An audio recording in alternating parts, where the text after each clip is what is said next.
meeting of Planning Committee A. Welcome to councillors, officers, members of the public. You're very welcome here. We will just do a quick round of introductions so everybody knows who everyone is. I'm Rob Bryant, I'm the chair of the committee. We'll just go around this way. Magdalena Boer, Democratic Services Officer. Councillor Richard Eddy. Councillor Toby Wells, Knoll. Councillor Serena Ralston, Clifton Down. Councillor Ellie Freeman, Bedminster. Councillor Katja Hanschen, Brislington East.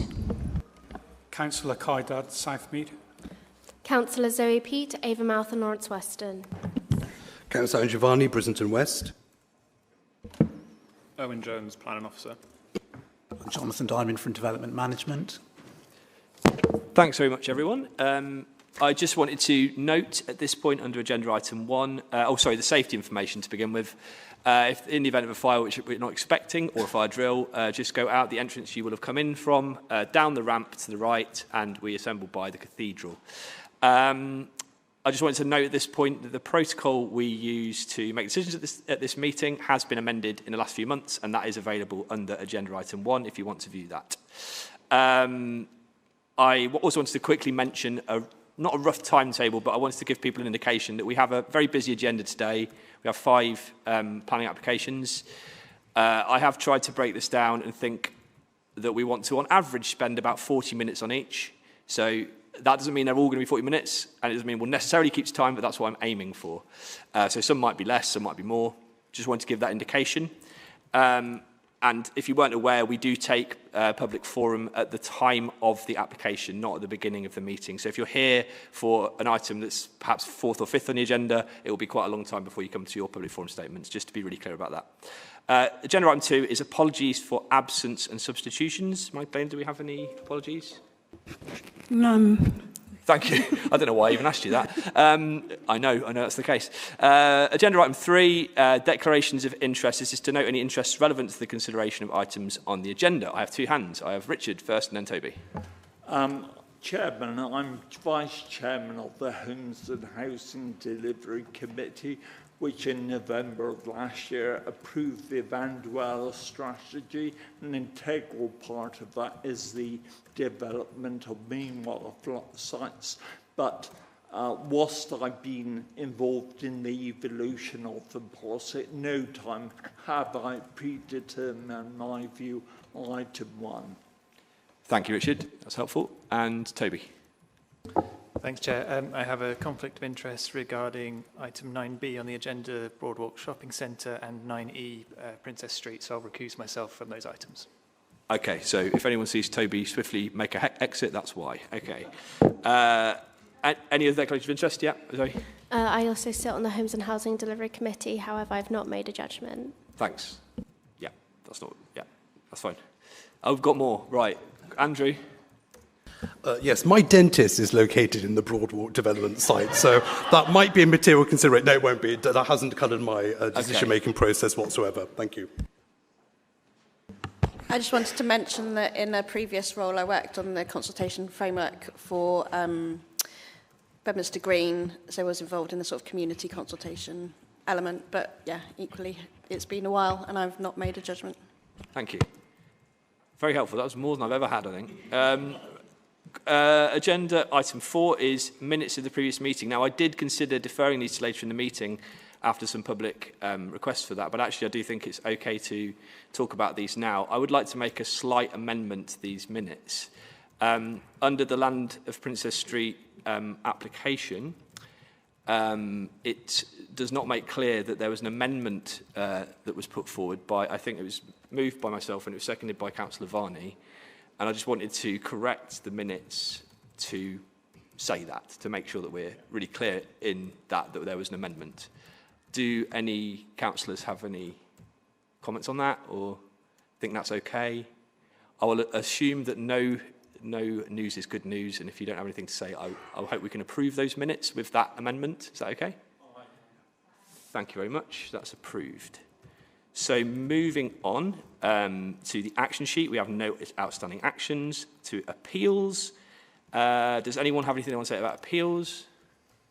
No. Does anyone have anything they want to say? Oh, sorry, agenda item 7 is enforcement. Does anyone want to say anything about enforcement? No. Okay, so we'll move on to agenda item 8, which is public forum. So there are up to 30 minutes allowed for this. Statements, as I've just said, will be taken ahead of each, statements and questions will be taken ahead of each agenda item. 42 people, I counted, have been indicated they would like to speak to their statement, so I need to insist that everyone speaks for 1 minute or less. Written answers have been provided to all questions. And with that in mind, I have taken a decision due to the constraints on time and to progress the agenda in a timely manner to not take supplementary questions from members of the public who have also submitted a public forum statement. These individuals and groups, in one instance there's a group, will still be able to speak to their statement. So for clarity, we have one person who will be able to ask supplementary questions on a general question, which we will take at the beginning of the meeting, so that's fine. For the Broadwalk item, we have one person who has submitted a question and a statement, and I will allow them to speak to their statement for 1 minute, but not ask supplementary questions. For the Princess Street item, all of those who have submitted and had answers to questions have also submitted statements. So they will be able to speak to 1 minute to their statements, but I will not allow supplementary questions to their questions. Due to a very full agenda, we do need to make progress in a timely manner today, so I just ask for the cooperation of members of the public with this. I do appreciate that's a difference in the way we sometimes do it, but I think it's important today. So moving on, we will go to the first planning application, which is land of former Whitchurch Sports Centre, Bamfield. And we'll take, oh, sorry, I apologise. We will take the public forum first for the general public forum. And we do have one question that was from Councillor Christine Townsend. And would you like to ask any supplementary questions for that one? Yeah, thank you, Chair. I would draw committee members' attention to the actual dates within the answer.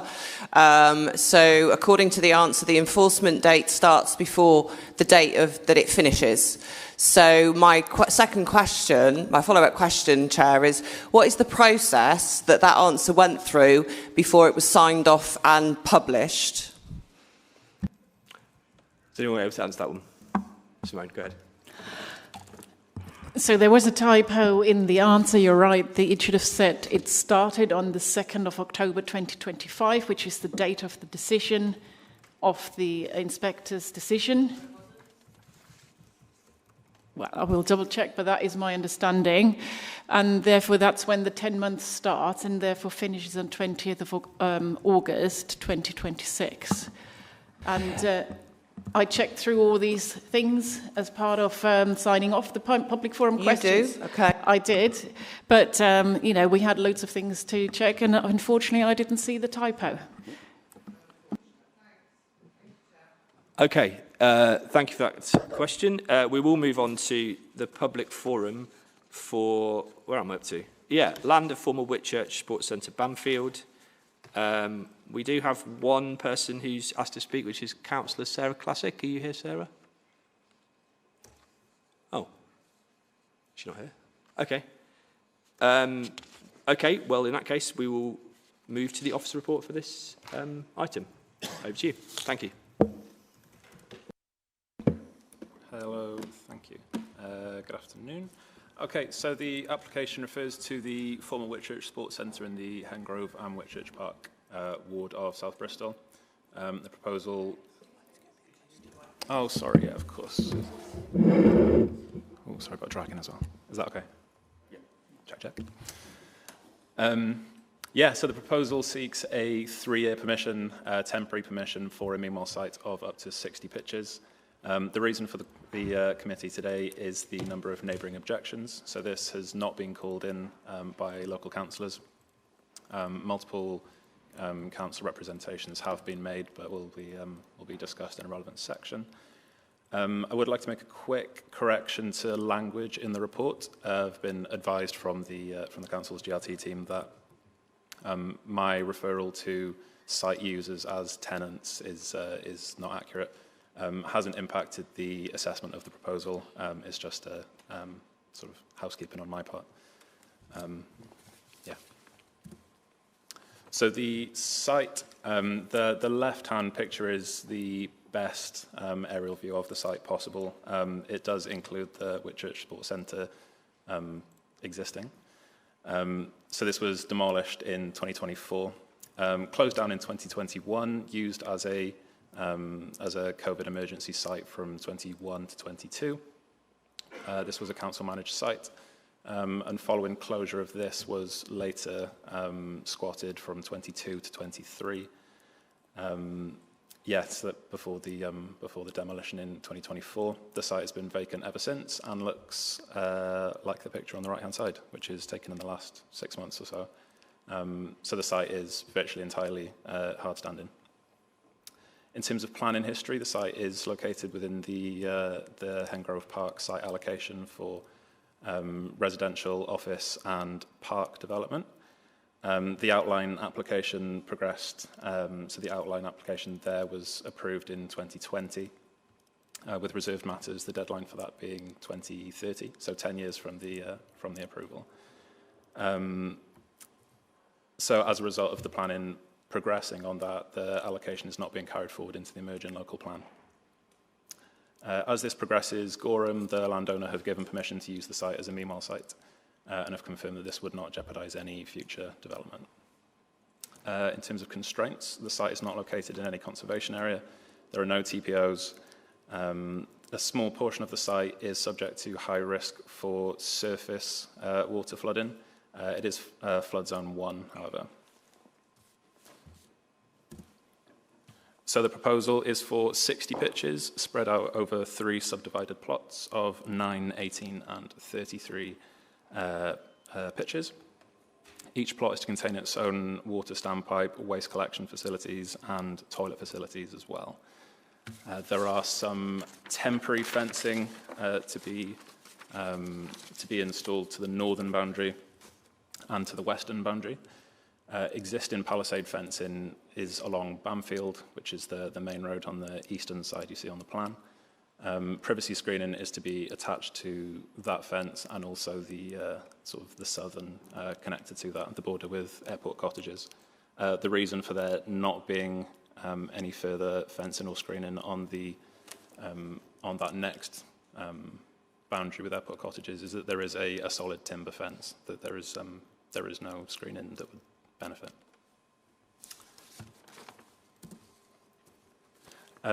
So yeah, as mentioned, the major reason for bringing this to committee today is the number of objections. So 183 public objections were received of a pretty wide range of issues. A lot did comment on non-planning matters and referred to the site as a Gypsy Roma traveller site, which is inaccurate.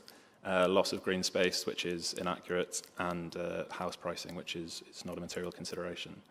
The most consistent planning matters were safety, noise, air pollution, litter, and traffic.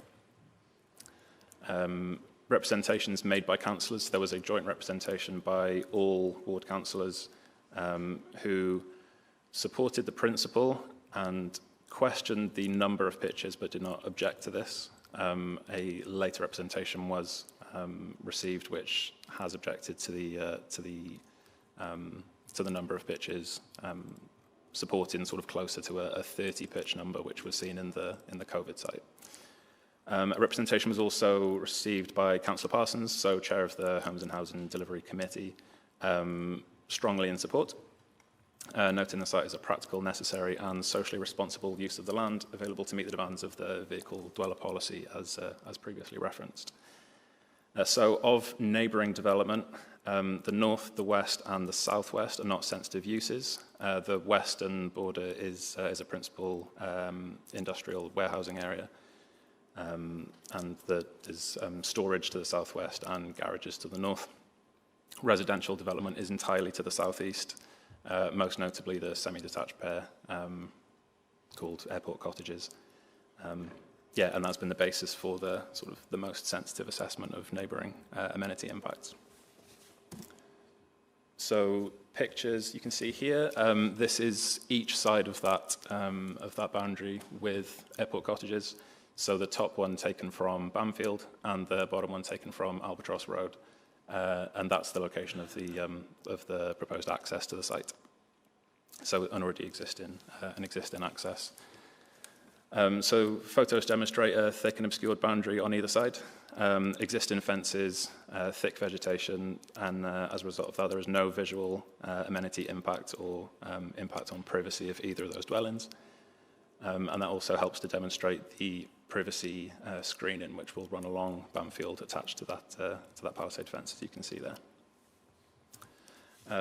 Further mitigation is applied by the site, the Meanwhile site being approximately half a metre below the level of the street and also of airport cottages, demonstrating that the 1.7, 1.8 metre fence would not have any visual impact. The vans would not have visual impact from behind the fence. So the principal amenity impact is therefore fumes and noise coming from the expected solid fuel burning generators and stoves of the site. A number of revisions to the plans have been provided and are laid out within the site management plan and site licence. Revisions include the visual screening, as mentioned, confirmation of waste storage and collection complaints procedure with Bristol City Council, and some site security details following request from the Design and Art Crime Officer. Following these, there was no objection from pollution control or Design and Art Crime, as mentioned. There is expected to be minor impacts on neighbouring amenity as a result of noise and fumes, but given the public benefits of providing safe and secure accommodation and the thorough mitigation that's been applied throughout, the application is considered acceptable on this key issue. And to conclude on other key issues, all consultees all consultees seen here have not objected to the proposal. A couple of pre-commencement conditions, contaminated land due to the brownfield nature of the site is expected, and flood risk assessment and emergency plan has been requested and given a following response from flood risk officer. So yes, the recommendation is approval subject to conditions. Thank you. Thank you very much. Any questions? Oh, straight away. I will go Zoe, Andrew, Richard, and then Serena. Thank you. So my question is not really related to a material consideration. It's more just for my own clarification.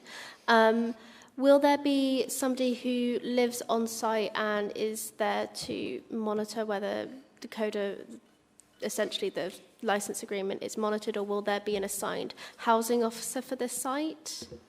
Not to live on site, but I don't know if Ian wants to comment on that.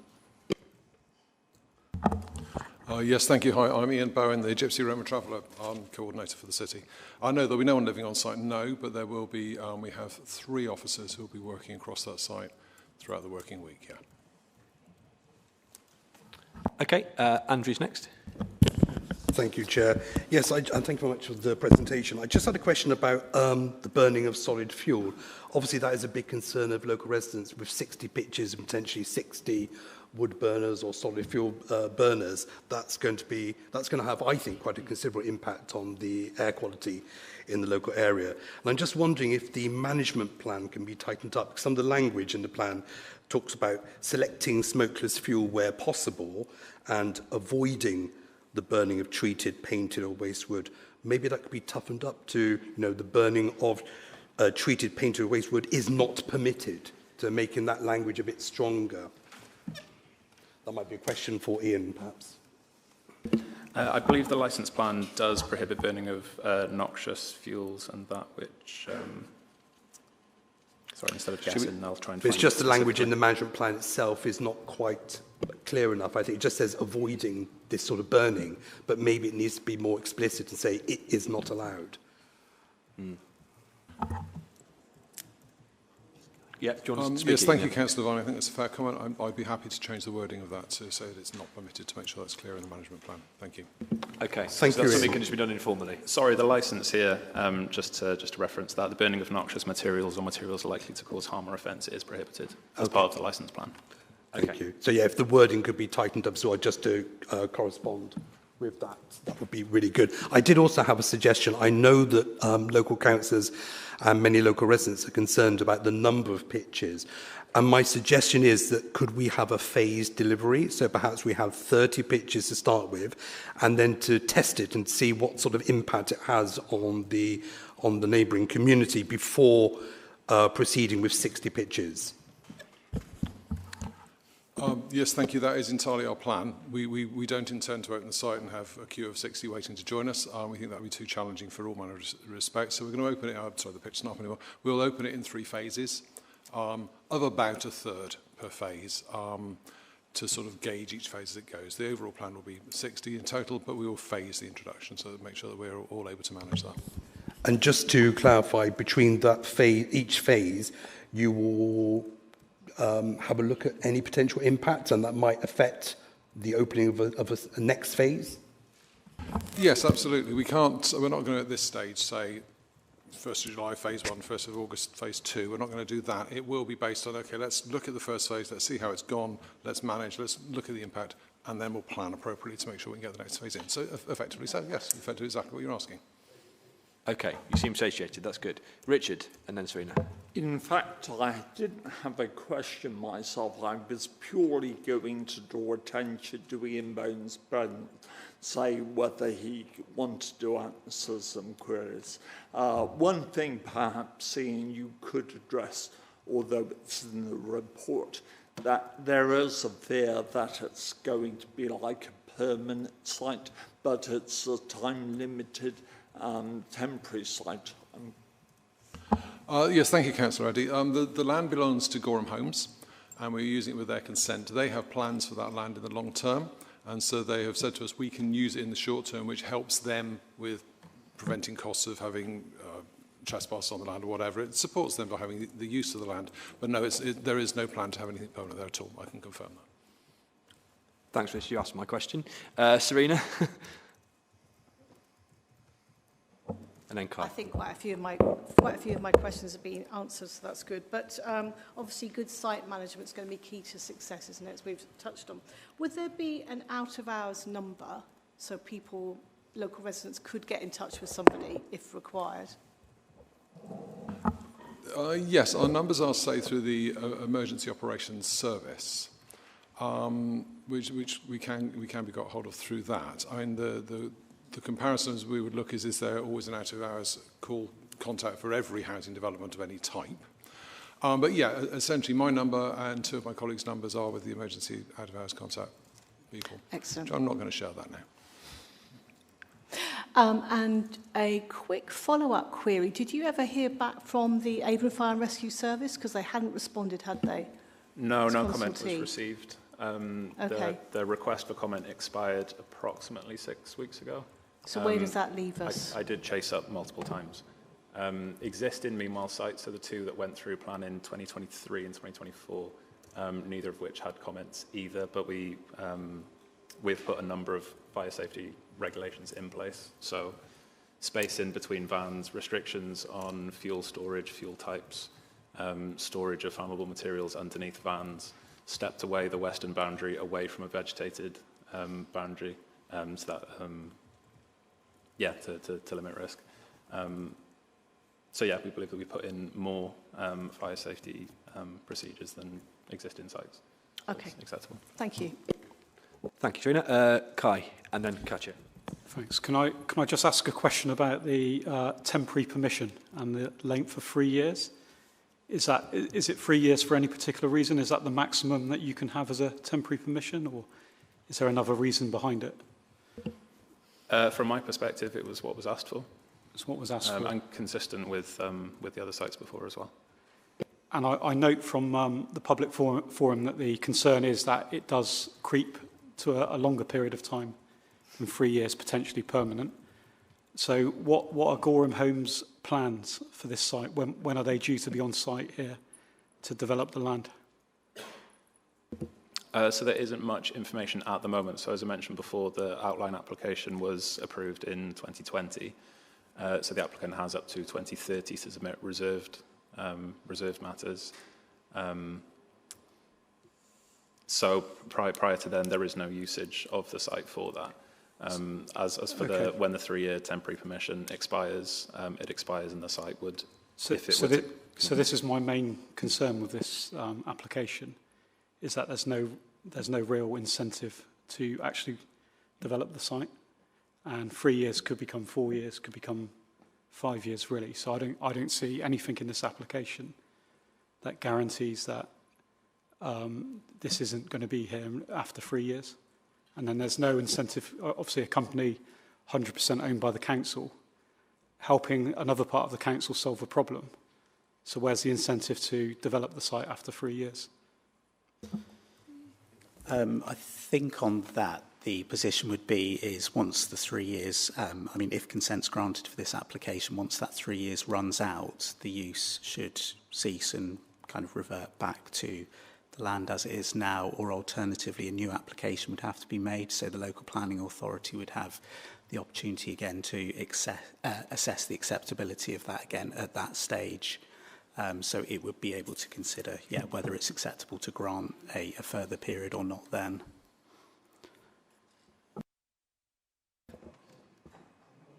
You're not convinced, Kai. We'll get to the debate, and I think probably we are ready for the debate. So has anyone got any comments they want to make in the debate? Oh, you had a question. Sorry, Katya. Sorry, I missed you. Sorry, yes. I just had 2 questions because this is rather a large site. And one of my questions firstly was, is there a restriction on the number of people per van or caravan or whatever it is, mobile home? No, thank you. No, there's no restriction on that. We would look at the vehicles as households, as families. The vast majority, a survey that we did in 2023, our health needs analysis, found that, I can remember the exact figure, 74% of our vehicles are occupied by a single owner, which means 26% are occupied by more than one person. Those people would be family members. They would be partners or children. So we don't place a restriction on that, no. Okay.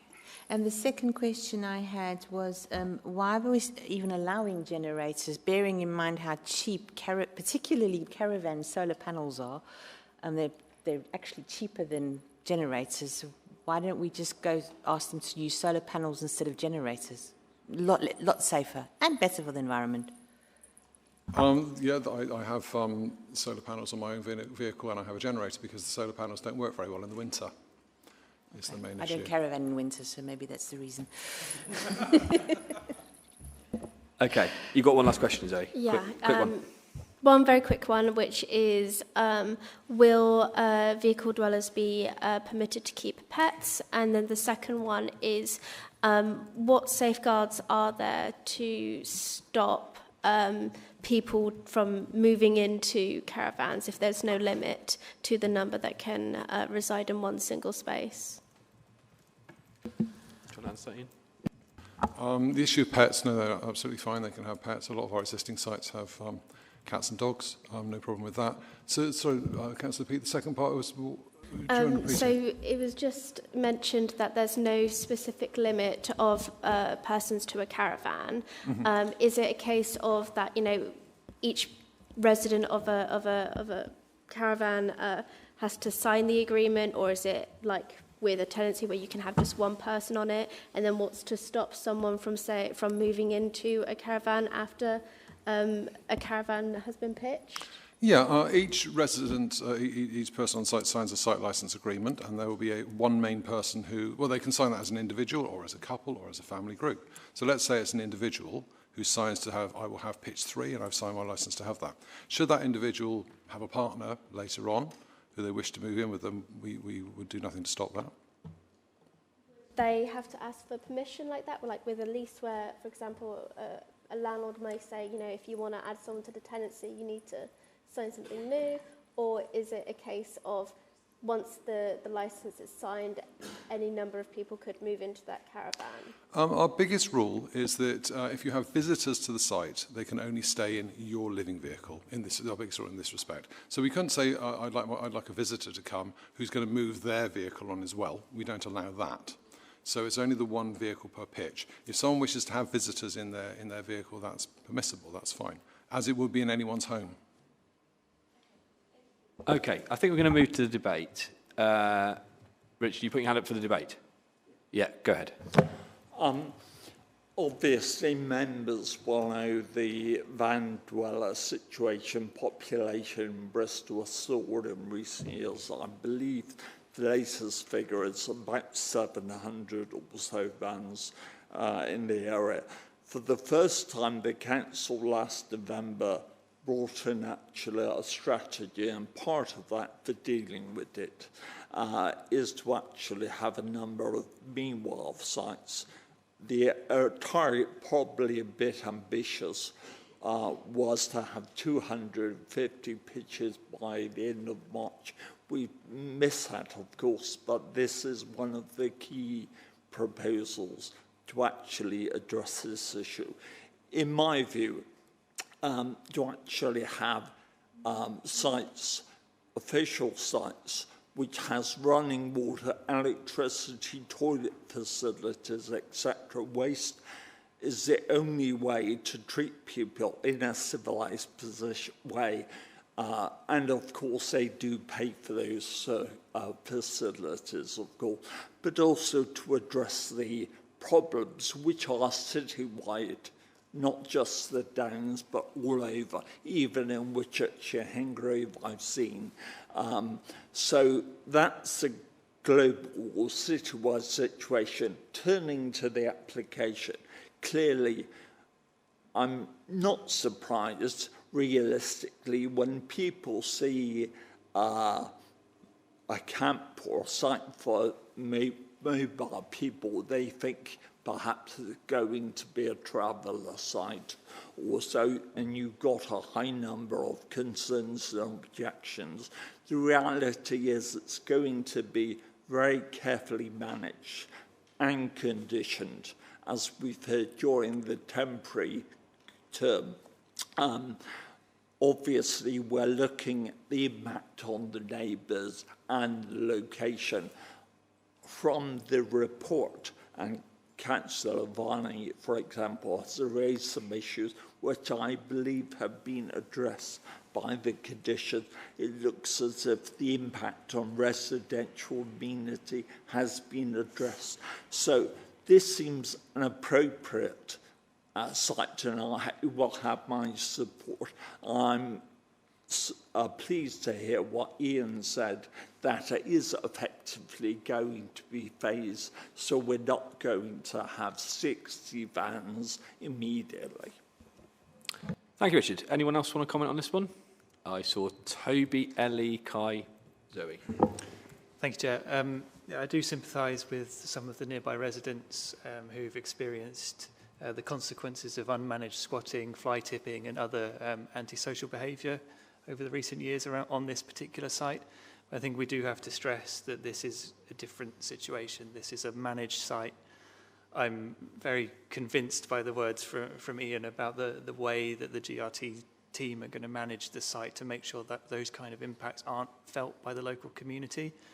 In terms of the site itself, I think it's a textbook definition of what a meanwhile site should be. You know, it's a former brownfield site, hard standing, already there, that has a clear plan for future development. And I think the council and Gorham Homes are motivated to deliver that development, so they will be itching to get it back as soon as possible.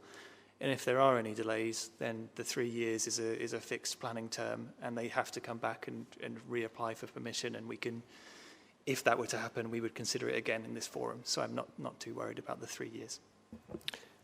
Thank you. Ellie.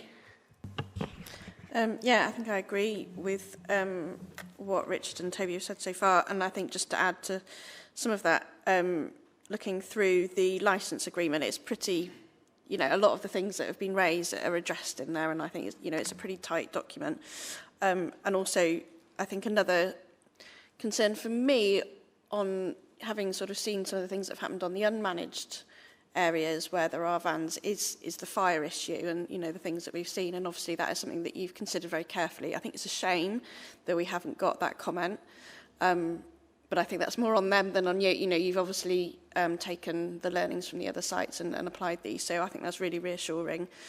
And I think as Toby and Rich both, this is a well-managed site. And I think it's fulfilling a desperate need. So I'm really pleased to see it, actually. Thank you. Kai? Yeah, thank you. No, I do agree this is an appropriate site. I'm comfortable around the numbers. You know, some people think it should be a bit less. If it's well managed, then and the site can take more, that's fair enough. I think my concerns around the temporary nature, given the circumstances of this application, might be answered.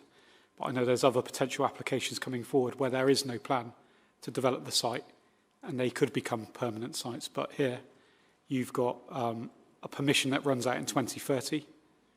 So at the very most, this could continue in a further year from 2029, unless something dramatic happens at Gorham Homes and they'll have to seek planning permission again. So that's probably unlikely. So I think my concerns have been answered there. But if other types of applications like this come forward, and there is no plan for the site, then I wouldn't be able to support those applications. So just putting that on record now. I do have some concerns about the particulate matter pollution from solid fuel burning. I think it's been really underestimated in the reports and kind of brushed over. So that does really need to be dealt with. Who knows, there might be residents with respiratory conditions that live across the road. And it is a clear public health issue. So that definitely needs to be dealt with and monitored properly. But I think overall I can support this application, obviously with all those concerns placed on record. Thank you, Guy. Zoe? I think, whilst I know there is a distinction between GRT and vehicle dwellers, I do think both are communities that are incredibly vulnerable and discriminated against. It's really important to see that these communities have access to clean running water, waste disposal, as well as ability to, for heating and electricity. And I think that's what a Meanwhile site does, and I'm very happy to see that these individuals will be getting access to those vital amenities. I do hope that, by having these amenities, they will then be able to find ways that they perhaps can move on from being within a vehicle. If it's not a choice or, something that's culturally tied to them, then obviously then they should be able to continue doing so. But I think that hopefully the end goal should be that if you are in a vehicle because you can't afford housing or because of whatever personal issues you may be experiencing, that you are then able to enter the housing market again. My concern is that Meanwhile sites, they won't become, that they will become a mainstay within our city because not enough people are able to find permanent housing. And so to kind of echo some of the concerns of Kai, I wonder if Gorham Homes will essentially have their hand forced into applying for planning permissions, because where a vehicle dweller is supposed to go once these sites are no longer available. That's definitely a consideration for me. But overall, I'm happy with the application, and I think, the fact that these people are going to have amenities that are going to be able to make them have a much better quality of life is a really good thing. Thank you, Zoe. Anyone else? Serena, yeah. I'll keep it brief, Chair. Just to say, I think this is an excellent application, and it's an excellent use of land, which, as everyone's saying, addresses a really chronic need in our city for van dwellers to find somewhere settled and to get support. Currently, it appears that the site is vacant and unsightly and has attracted some antisocial behaviour. So, in a way, this will add more control, not less, for behaviours and activities on the site, and actually, ironically, might provide more control than if you'd had a private housing estate moving in next door. So, yeah, I think it's excellent. I will support it. Thank you. Anyone else? Oh, got a hand. Yes. Thank you, Chair. I just wanted to point out the sites don't come with electricity, hence the solar panels and the generators. I thought it was important to... Okay, yes, that was mentioned. Yes, it's useful to clarify. Thank you for that. Yeah, that's helpful. I haven't got anything further to add than what everyone else has said. I think this is a good application. I think we should approve it. So I'm minded to move to recommend the off. Oh, did you want to say something else? Oh no, you're about to second me. Okay, I'll let Zoe second it then. Oh, very kind, Andrew. Right. So I'll move the officer recommendation, which is to approve the application. Seconded by Zoe. So we'll just go round in our normal way in this committee, which you love. I've gone to the wrong tab. This is not helping with the time, is it? I've pressed it once, and it's good. We're going to go around and just say whether you're for, against, or abstain. Councillor Freeman. For. Councillor Wells. For. Councillor Hornshan. For. Councillor Peat. For. Councillor Breyer, that's me. For. Councillor Dudd. For. Councillor Eddy. For. Councillor Varney. For. And Councillor Ralston. For. There we go, that's approved unanimously. I'm minded to continue and not have a break, because we've only used 40 minutes so far. So is everyone okay with that? I know we normally have 5 minutes, and that's important for accessibility reasons, but I think we can carry on at this point. So let's go immediately on to the next application. Bear with me 1 second. Next application is Broadwalk Shopping Centre. Toby's just got to recuse himself here. Oh yes, thank you, officers. If you can leave as quietly as possible, thank you. So we're going to take the public forum for this item first, and we're going to, as I said before, we're not going to take supplementary questions on questions, so we're going to move straight to the statements. Please, could you keep your comments to 1 minute? I will be slightly lenient, but not very. The first person on this application is Gary Hopkins. Is Gary here?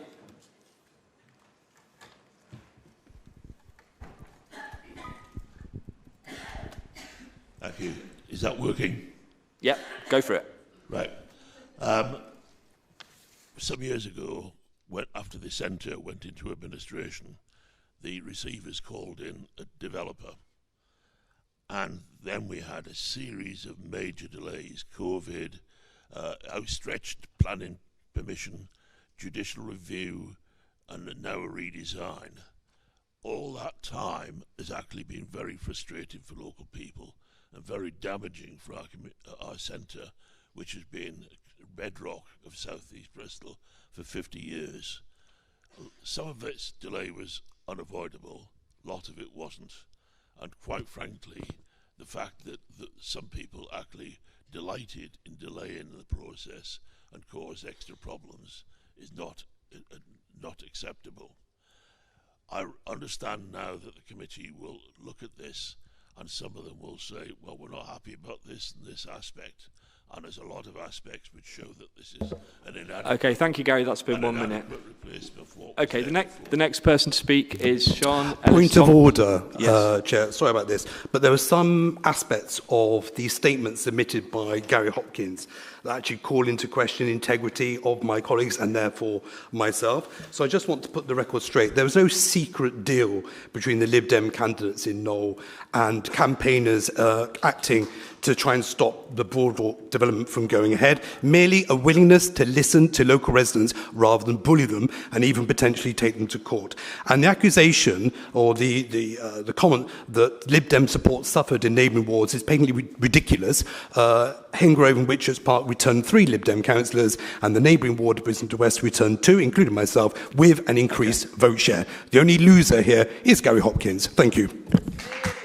Okay. Slightly out of the ordinary intervention, but I'll allow it. Public forum statement B05 is Sean Ellis-Thompson. Is Sean here? Hello. You've got 1 minute. I'm the chair of the Friends of Redcatch Park, and I'm speaking on behalf of our committee. We fully support the proposed variation to the Broadwalk development. This has been a long and challenging journey with real concerns from residents about scale, density, and the impact on our park. The revised proposal is a clear and welcome improvement. The reduced scale, removal of high-rise buildings along the park edge, and more sensitive boundary treatment show that community voices have been heard. It creates a far better relationship with Redcatch Park and a more appropriate setting for future residents and park users. If this variation were refused, the previously approved scheme would be a worse outcome for both the park and our community. With strong local advocacy and continued collaboration, we are very confident about the next stage. This is a better plan. We are ready to move forward, and we hope the community will support the committee will support this today. Thank you. Thank you, Sean. Next statement is BO9 from Nick Spencer. Is Nick here? Top row. Thank you.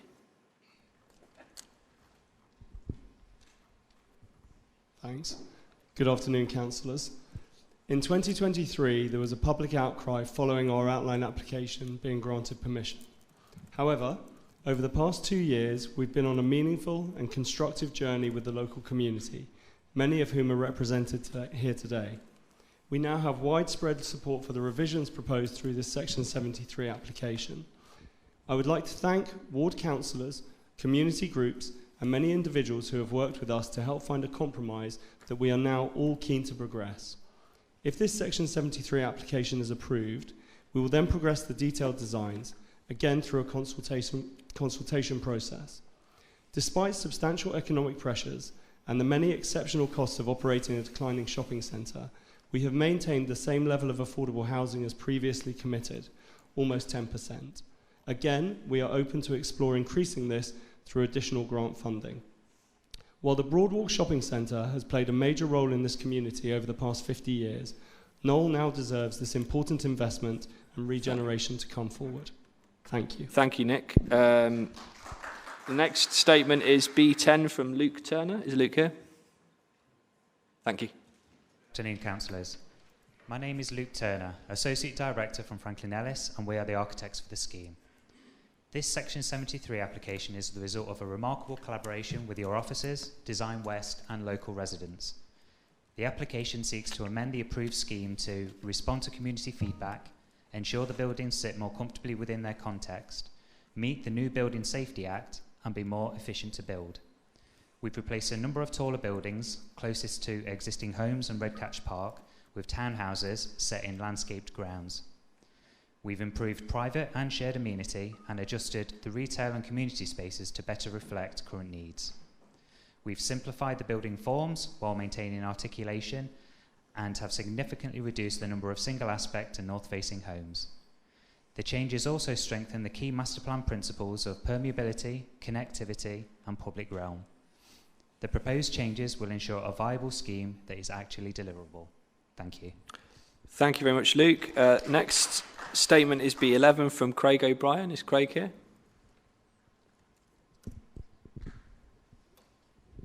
Thank you, Craig. Good afternoon, councillors. The outline consent granted in December 23 remains valid. This Section 73 application simply seeks to reduce its scale and density. If approved, it substantially reduces the overall impacts of the outline consent on adjoining properties and on Redcatch Park, largely by replacing apartment buildings with houses. The application also increases residents' amenity space, provides the public realm link through to Redcatch Park, and maintains the approved percentage of affordable housing. The new commercial floor space is designed to accommodate a food store fronting Wells Road, as well as the library and a new expanded dental surgery on Redcatch Road. The applicant would also contribute to a local residents' parking zone, as well as a substantial SIL payment.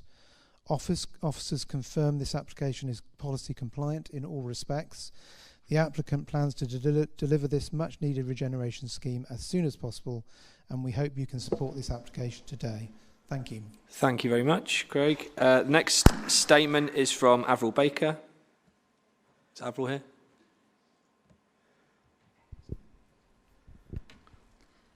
Thank you, councillors. I'm speaking today as a local resident and also an active member of Knoll Neighbourhood Planning Group. Overall, we agree that the latest design proposals are significantly better than the original unpopular consented scheme, and we offer our support. We particularly welcome the reduction in the number of residential units, the new townhouses fronting the park, inclusion of a small supermarket given the lack of food options in the area, also the dedicated community space, pharmacy, dentist surgery and relocation of Knoll Library. We also note and support the planning officer's request for additional conditions. We know, however, that there are some in our community who are still anxious about aspects of the plans, particularly around height and density, the reduction in commercial, retail and leisure space, and the amount of parking provision, which could impact on local streets. We therefore look forward to continuing our dialogue with the Broadside team and involving the wider community through the Reserve Matters stage to help shape the very best development at Broadwalk, including delivery of much-needed community assets for our residents and for the whole of Knoll. Thank you, Avril. The next statement is from Councillor Cam Hayward. Is Cam here?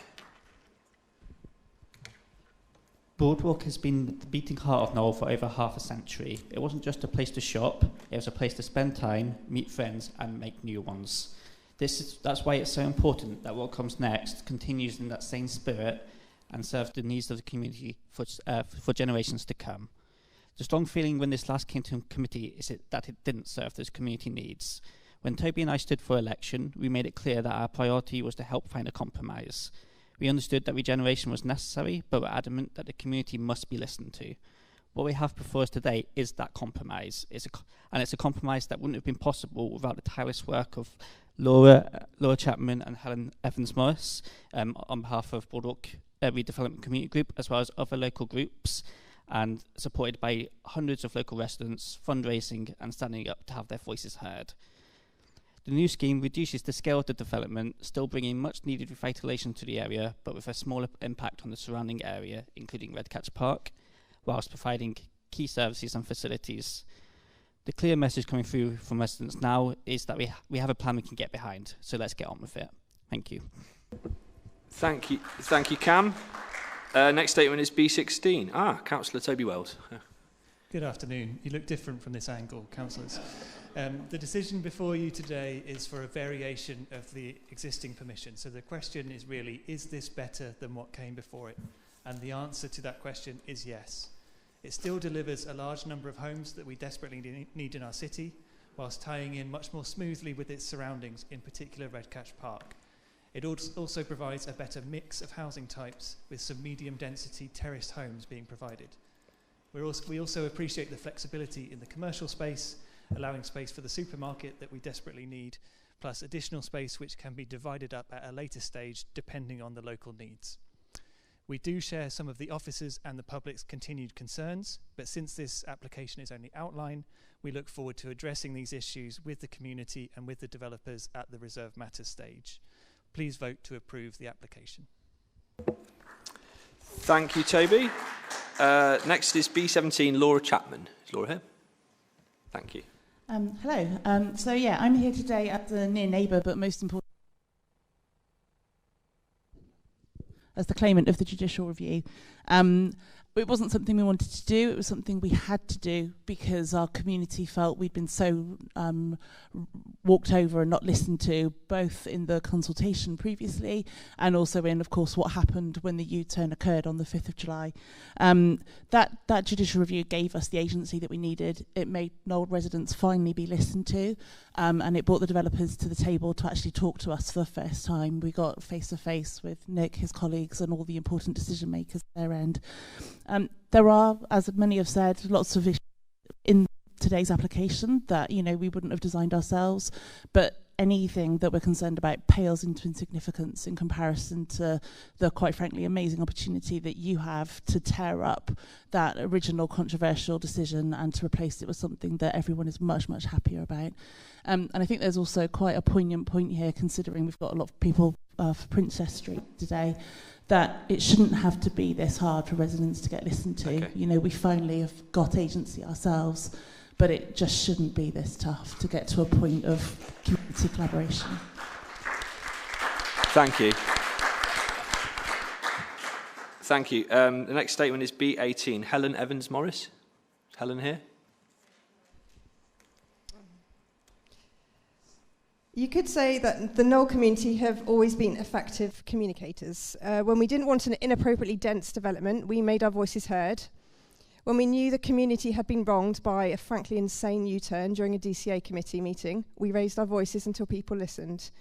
And when our previous councillors stopped representing the best interests of their constituents, They heard our response loud and clear. At every step of this journey, we have not been afraid to stand up and speak out in order to get some semblance of fairness and compromise.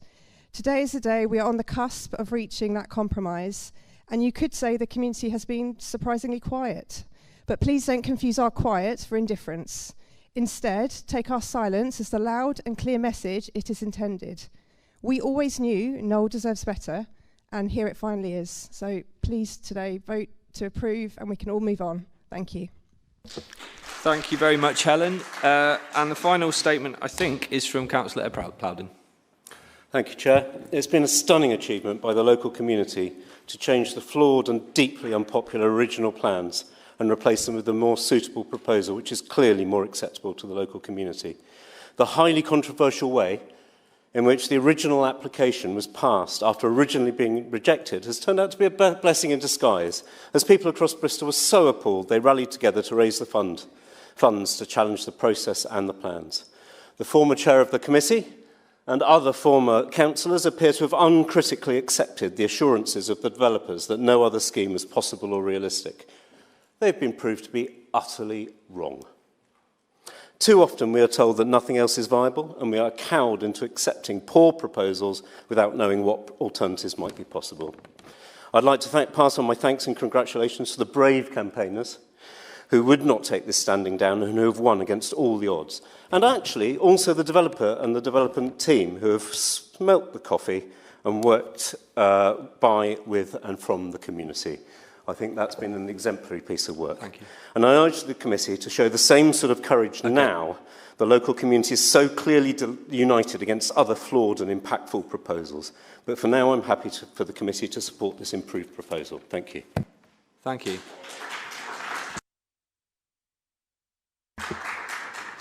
Okay, we will go to the officer presentation, but I've been informed that because we didn't take our break, we just need a second just to set that up. So we're going to take a little pause just while that gets set up. So talk amongst yourselves, and hopefully we'll be with you in a second so we can listen to the officer presentation.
Right, thank you everyone for your patience. Always gremlins, aren't there? Okay, so let's take the officer presentation for the Broadwalk application. Over to you, Lewis. Thank you, Chair. Apologies for that. It's rather sort of stole my thunder to begin with. But so what we're looking at today is a Section 73 application for the Broadwalk Shopping Centre. Outline permission for the redevelopment of the site was granted in the end of 2023. And this application has come forward as under Section 73 of the Planning Act, which members may be aware, but just in case, it allows applicants to come in and vary conditions on existing planning permission. So this is an application just for a variation of conditions on an application. The consequence of granting a Section 73 application is that a new planning permission is formed. So you will essentially have two planning permissions for the site if you were to go ahead and grant permission today. What you're being asked to do is not to say whether this scheme is better or worse than the previous scheme, or give any particular weight to that. You're being asked to assess it against the planning policies. So both schemes could be acceptable. One scheme could be acceptable, one scheme not, etc. But the big material consideration that you do have to take into account is that we, as local planning authority, have previously granted planning permission for the redevelopment of this site. So you cannot reach a decision which is which essentially that previous application was unacceptable in some way. You have to be mindful of that in reaching a decision on this application.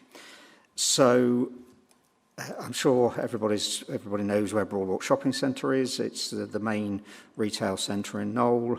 It's sort of 60s, 70s development, very tired. I think it's largely vacant now. Certainly parts of it have been closed off for safety and security reasons. And yeah, as you see, it faces onto Wells Road and Broadwalk, with Redcatch Road to the north. So the conditions the applicant has applied to vary are listed there.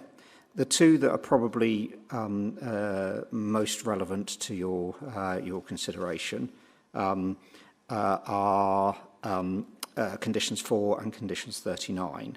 So the other conditions, the variation is just a phasing variation, which would allow them to get on with demolition prior to submitting some of the information that's required under those conditions.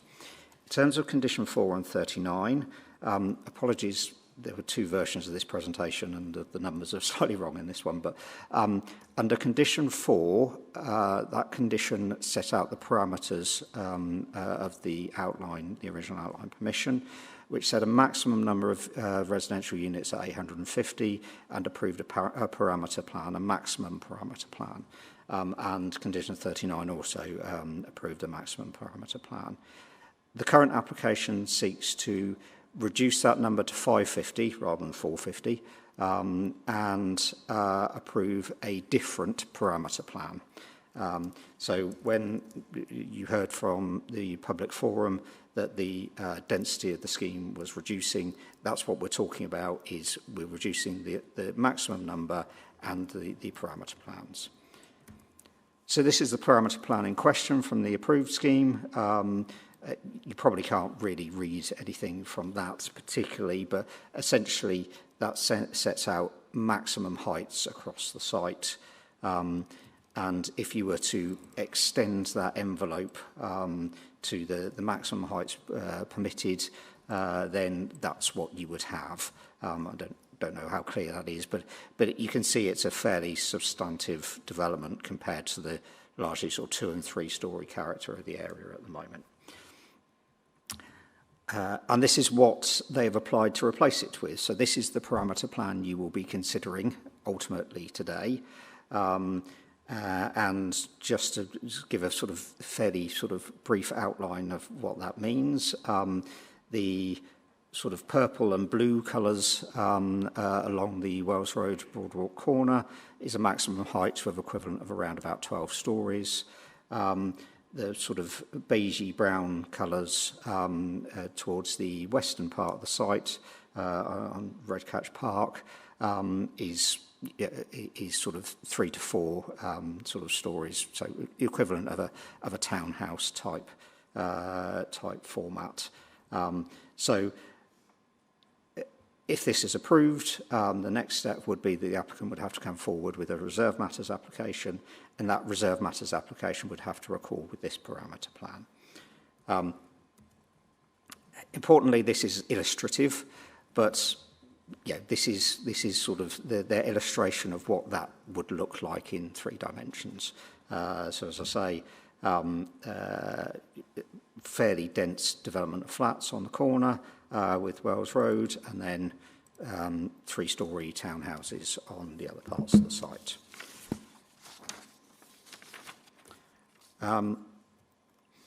And again, all these plans are illustrative, so these are providing sort of examples of how the site could be developed. Given that the way the parameter plan is set out, actually there's not an awful lot of flexibility there, but the floor plan and the spaces provided could be sort of significantly changed. So this would be the ground floor. The sort of dark blue parts of this are flats. The pink bit on the front of Wales Road would be commercial space. There's also sort of a light blue colour, I don't know if you can make that out, which would be sort of an internal floor space, which would be that's sort of set out as being flexible, i.e. it could come forward as commercial if there was enough demand, or it could come forward as residential if there wasn't. The commercial floor space proposed in this scheme is just short of 4,000 square metres. Yeah, to give you an idea of what that is, the Tesco Extra on College Green is about 320 square metres.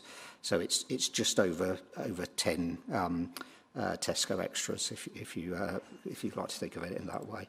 Not Tesco Extras, no, that would be much bigger. So Tesco Metro, sorry, yes. So yeah, and as part of that commercial floor space, the applicant has indicated that there will be reprovision of the dentist surgery, reprovision of the library in some form, and some community floor space. I think 1,000 square metres community floor space.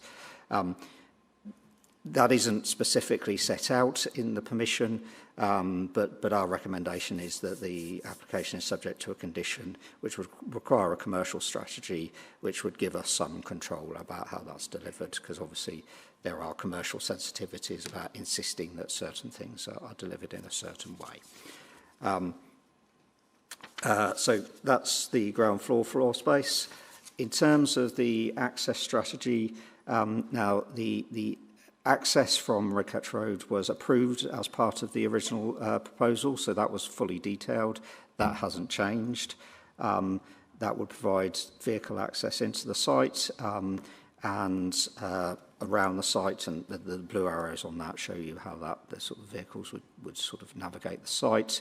I haven't included a slide, but there are some changes in levels, which means that kind of is pretty restricted as to how that can happen. And that will provide access. The applicant is intending on retaining the existing basement car park, so that will provide access into the basement car park, and also providing a mezzanine level of car park, because at the moment the car park is essentially double height. So providing some additional car parking within that basement level. The houses, if they come forward as houses, what's being shown is they would have parking spaces on site, essentially. And then just going through some comparative sections again, the sort of blue dotted line on this plan is the previous approval. The solid line is the scheme, the illustrative scheme that comes forward. Yeah, just another section there which shows it. And finally, a sort of massing diagram as you're coming up Wells Road. As you'll see, there is an increase in massing on the Wells Road corner, but we do feel that's justified as being the best place to have the additional massing on the site and to keep the numbers at a relatively high level. It's a town centre site. It's a sustainable site. And a densely developed scheme we do think is justified and is in line with what was previously approved, obviously. So just before I sort of finish off, just draw your attention to the update report. There's a slight change in recommendation. Unfortunately, I'm too used to the Environment Agency objecting to everything. They didn't actually object to this scheme, so there's no need to wait for the removal of the Environment Agency objection. If you are minded to recommend refusal, we are asking for delegated powers to finalise the conditions and the Section 106 agreement. We've had some discussions with the developers, and that's well underway, but we just need to finalise that before we can issue the decision. In general, officers are supportive of the scheme. It's reduced the overall quantum, so there's no additional impact in terms of highways.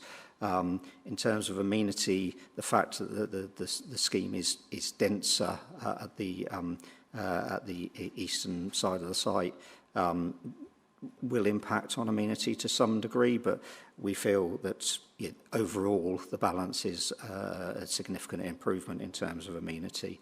And the provision of the housing will obviously help for provide a better mix and offer in terms of the type of accommodation that's provided. The applicant has confirmed the provision of 9.8% affordable housing, and that's been subject to viability assessment, and we have agreed that is an offer. Any additional offer would make the scheme unviable. As I say, officers supporting the application, and we're recommending approval and asking for delegated powers to finalise the approval. Okay. I saw Kai, Andrew, and then Richard, I think. Yeah, thank you for the report there. Can I just ask a question on affordable housing? So see the previously permitted scheme was obviously 800 units, wasn't it? So that was 10% at 800, and we've got 10% at 550. So obviously this is delivering less units. Do officers take a view on that in terms of, well, actually the previous permission might be economically unviable now? Or are there like further benefits of a lower sort of quantum, i.e. better space standards? Or do we have options on some units with more bedrooms, for example? Just be interested to hear the views of officers on that. I'll ask Jim to comment on viability, and then perhaps I'll...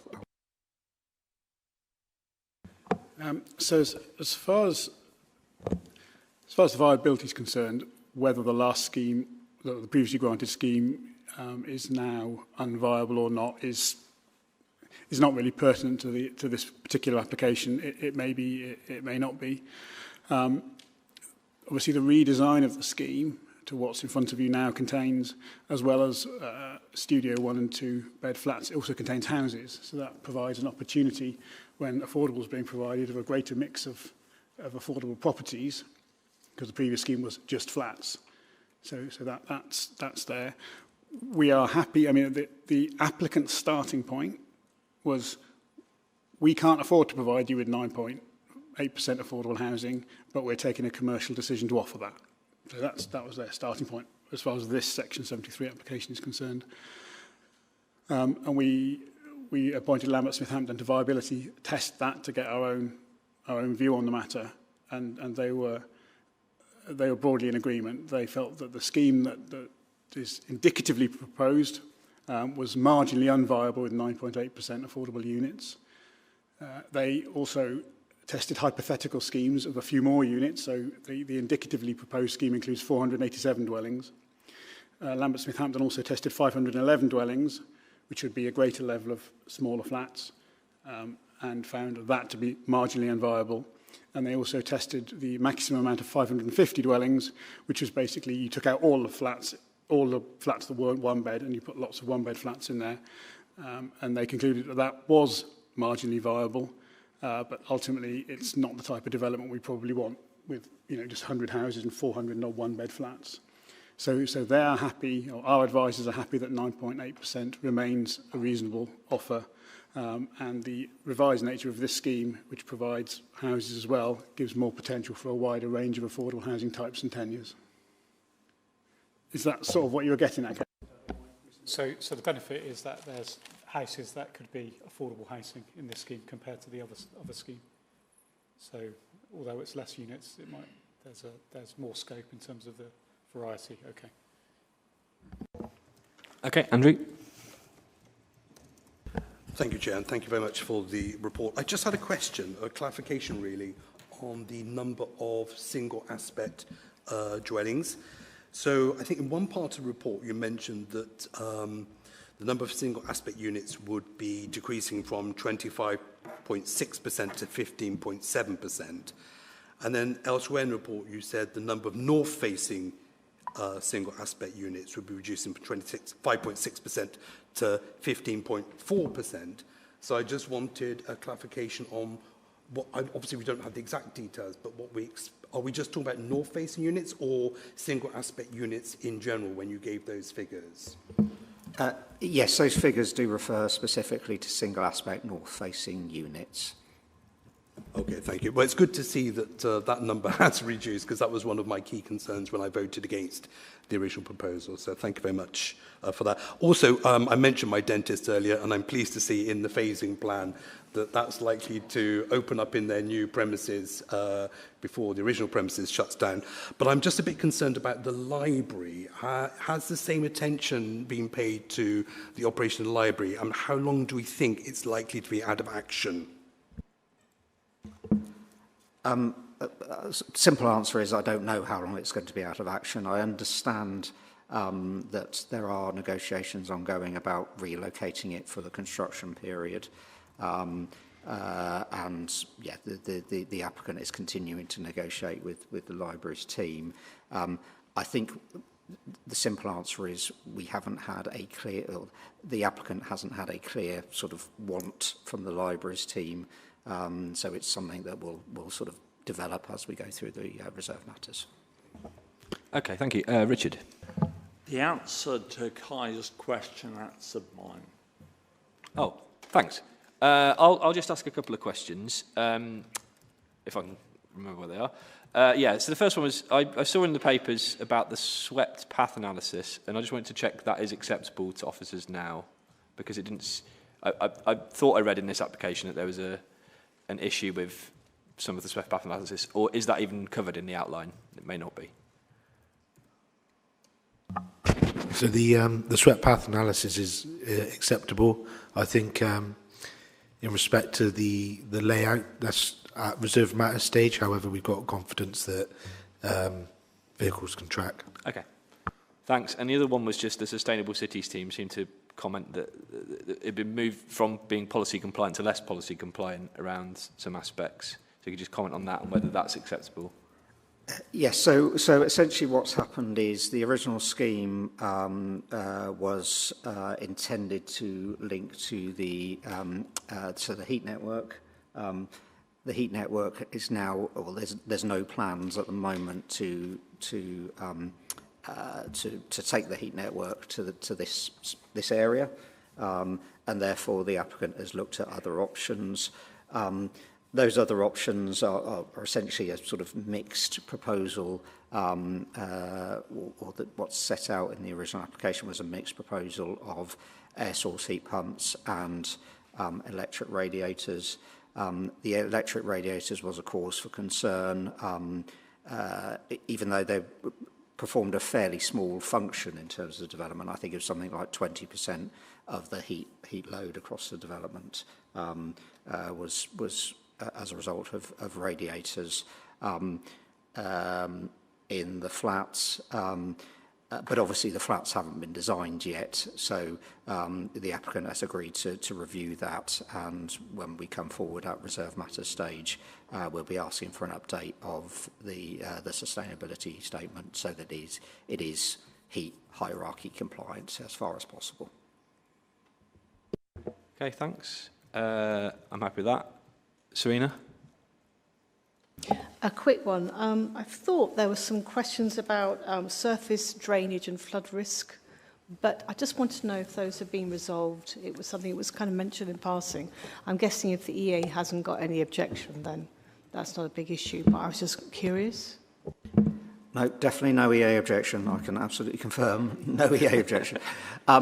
Yeah, so there were some, as originally submitted again, there were some inconsistencies between some of the documents that were submitted to deal with the capacity of the SUDs on the site. Those have been revised, and the flood drainage team have agreed that there is capacity it needs to be tanked to some degree, so there is capacity for that. And again, final details will be sorted at the reserve matters stage once the final layout is agreed. Okay, unless anyone's got any other questions. Anyone got any other questions? No, should we move to the debate? Anyone want to say anything? Zoe, straight in there. Go on, Zoe, and then Richard, and then Serena. So first off, I'd like to extend my thanks to the community groups, campaigners, councillors and developers that have worked together on this. It seems like it's been a long slog, but I'm really proud of you all. I think we all know that Bristol is the second most expensive place to live in the UK outside of London. And house prices and cost of living is continually going up. And the best way to combat this is by building new housing. And one of the biggest hurdles that we have is that the more housing you have, the more strain on local amenities like dentists, libraries, pharmacies, and all of such things. So it makes me really happy to see an application that's actually taken a lot of this into account. So I will be voting in favour of this. Thank you, Zoe. Richard? Firstly, on a human level, I'm delighted after Councillor Plowden rushed into the chamber panting. He seems to have recovered, and we don't face a by-election in Windmill Hill, so congratulations. Turning to the issue in question, I seem to recall I was in the same position as you, Chairman, almost 3 years ago when the outline application came here. And it would be fair to say it did excite more than a mite of controversy. Seriously, though, it is incredibly rare in this chamber to get a public gallery with developer, councillors and communities saying practically the same thing. And clearly, in this time, we have had major changes, both in the market, in the retail market. Obviously, costs increasingly put onto the applicant sector through the Safer Building Act, etc. But also we've had real engagement with ward councillors and, more importantly, the community. And that seems to have worked. We knew at the time the outline application was approved, any detail would seek to address and the concerns, but I'm utterly delighted, of course, that it has this unanimity of support. So I urge you to support it, and I'll certainly be supporting it. Finally, could I just say, and I think Cam implied this or said this, every 2 weeks probably I go over, meet the businesses in Wells Road and around a Broadwalk, and certainly for well over 3 years they've been saying, when is it going to happen? We just want certainty, investment and improvement, so let's get on with it, as Cam said. Okay, thank you. Serena? I think this is fantastic. I'm really excited about it. for me, this is how it should be done. So I commend all of you. I think the community's been a powerhouse, councillors and developers, and I think other developers can really learn a lesson from this. You know, we can and should demand better, things that suit the community, working together, early engagement. It's an exemplar, and I hope, as I say, others learn from this, and I will obviously be supporting it, so crack on. Thank you, Serena. I'm just going to comment on a couple of things. Just wanted to say that 550 dwellings, it's a lot. So I think my view is that at reserved matters, it'd be really good if we could see substantial provision of affordable housing, social housing, what have you. For me, it seems like a really good, sensitive development at the correct scale. And I think it was delivered by questioning of the scale of the original application by councillors on a planning committee. It does show that by questioning planning applications thoroughly, we can deliver much better development than that which is sometimes being proposed. And I do thank, by the way, all the community, but also the applicants who have listened to the community and acted accordingly. Anyone else want to say anything on this application? Yes, Andrew, go on. Yeah, basically just to reiterate what everyone else has already said, and well done to everyone involved, the developers. Thank you so much for listening to the local community. Thank you very much for the councillors, the Green councillors in Knoll, for working so hard with the local community to get the best possible deal for Knoll. And I'm really delighted to approve this. I didn't support the original application, but I definitely support this one. Thank you very much. Okay, so I am going to move the officer's recommendation to approve this application. Would I have a seconder? I'll take Zoe. Thank you, Zoe. And I'll just take a vote on that. Bear with me 1 second. I'm pressing it now, Kai. So just say 4 against or abstain. Councillor Hornchin. Can you just use your microphone? It's not on. 4. Thank you. Councillor Eddy? 4. Councillor Ralston? 4. Councillor Dudd? 4.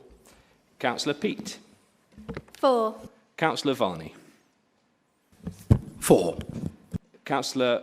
I'll miss that one out because that person isn't here. Councillor Breyer, that's me, 4. And Councillor Freeman? 4. So that's unanimously carried.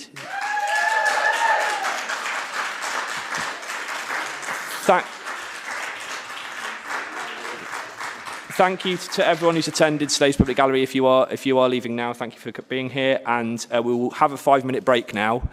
And we'll come back at 25 to 4, please. 25 to 4? 4.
We're going to move on to agenda item 9C, which is Cabot Gate, Newfoundland Circus. We have some public forum for this item, and they're all statements. So if we are all ready, we will go with the first statement, which is from Khalil Abdi.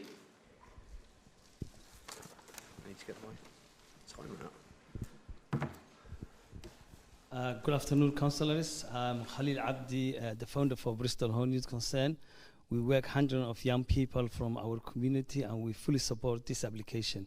We welcome opportunity to contribute to the planning process and strongly support initiatives that positively impact young people and wider community. Our community has a clear and growing need for safe and inclusive spaces where young people can access support, develop skills, and build confidence. By providing new spoke community space, this proposal presents a valuable opportunity to the strengthen community cohesion, provide constructive activities, and create pathways for personal development. In our view, this proposal represents a unique opportunity to invest in the future of Bristol young people while improving the well-being and safety of the area as well. Thank you. Thank you very much. Statement CO4 is Jonathan Colring.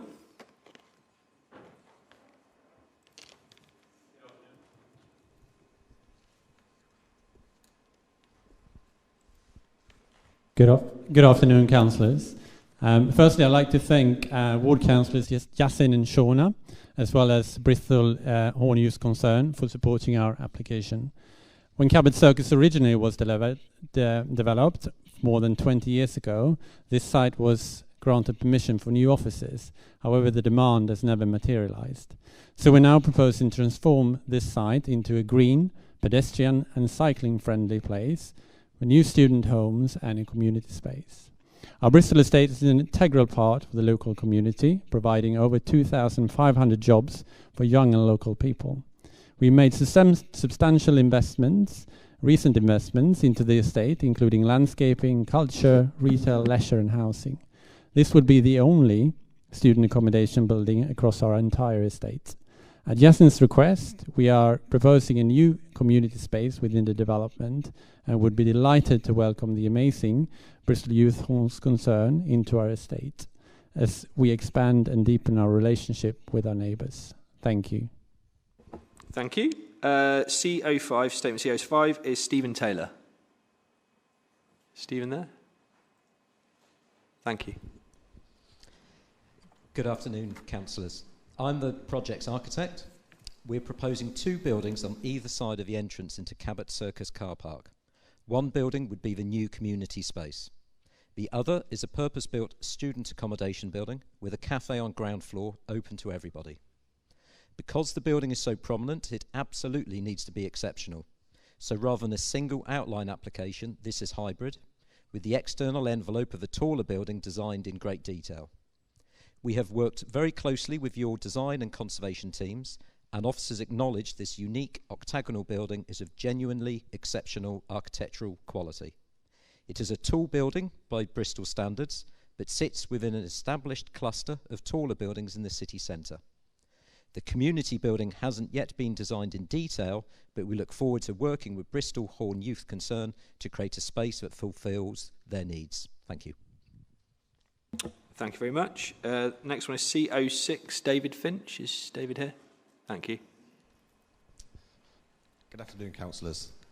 I lead the Bristol-based landscape team working on this project. This is currently a large grey tarmac-covered area of land used for car parking. The proposal would increase the amount of site devoted to greenery and wildlife habitat by 88%, with an increase in trees from 11 to 40 and a B&G uplift of between 16 and 22%. A new 5-metre wide shared pedestrian and cycleway is proposed through the site, separated from the Newfoundland way by a planted buffer.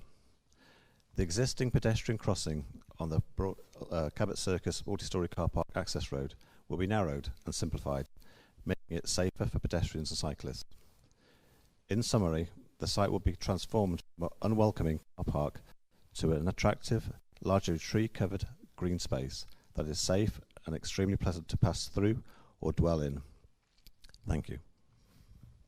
Thank you very much. Next is C07, which is Bristol Conservation Advisory Panel, BCAP. Stephen Wickham speaking on their behalf. Stephen. Thank you. Okay. At under 40 metres from the Portland and Brunswick Square Conservation Area, this is the wrong building in the wrong place for the wrong purpose. We consider that the application does not meet the requirements of the MPPF, in particular paragraph numbers 212, 13 and 19. In determining this application, you should bear in mind the statutory duty of section 66.1 of the Planning, Listed Buildings and Conservation Areas Act 1990 to have special regard to the desirability of preserving listed buildings or their setting or any features of special architectural or historic interest which they possess. Section 72.1 of the Planning, Listed Buildings and Conservation Areas Act 1990 to pay special attention to the desirability of preserving or enhancing the character or appearance of the conservation areas, and Section 38.6 of the Planning and Compulsory Purchase Act 2004 to determine planning applications in accordance with the development plan unless material considerations indicate otherwise. And that was the view of Historic England. Thank you very much. The next one is Chloe Clark. Is Chloe here? Good afternoon, councillors. This scheme will transform a key brownfield site. And as you've heard, it will deliver the important pedestrian and cycle link between Froome Gateway and the city centre, a key aspiration for the council's city centre master plan. There are two planning issues I want to address. On flood risk, we have demonstrated the scheme will not cause increased flood risk elsewhere, even under a more stringent and extremely unlikely flood scenario requested by the EA. On heritage impact, your conservation officer disagrees with Historic England and considers that the degree of harm to the setting of heritage assets is acceptable and is outweighed by the scheme's significant benefits. This is a policy compliant scheme that will deliver much needed housing for Bristol. Your officers have no objections, and we hope you can support the recommendation to grant planning permission. Thank you. Thank you. And finally, I've got Bristol Civic Society, Stephen Wickham speaking on behalf of them. Thank you very much. Okay, changing tone. I don't know how many of you remember the three-winged Tollgate House tower that stood near this site. It doesn't give you the height precedent, but it hits the same ugly index squarely. Your enlightened predecessors as councillors and officers spent many years and £8 million getting rid of it. The conservation area they nurtured over 50 years has blossomed as Georgian Bristol's best. It beggars belief that you're now being asked to approve this proposal and repeat the same mistakes of the 1970s. And undoing generations of inherited Bristol urban design at a stroke. Please refuse the application.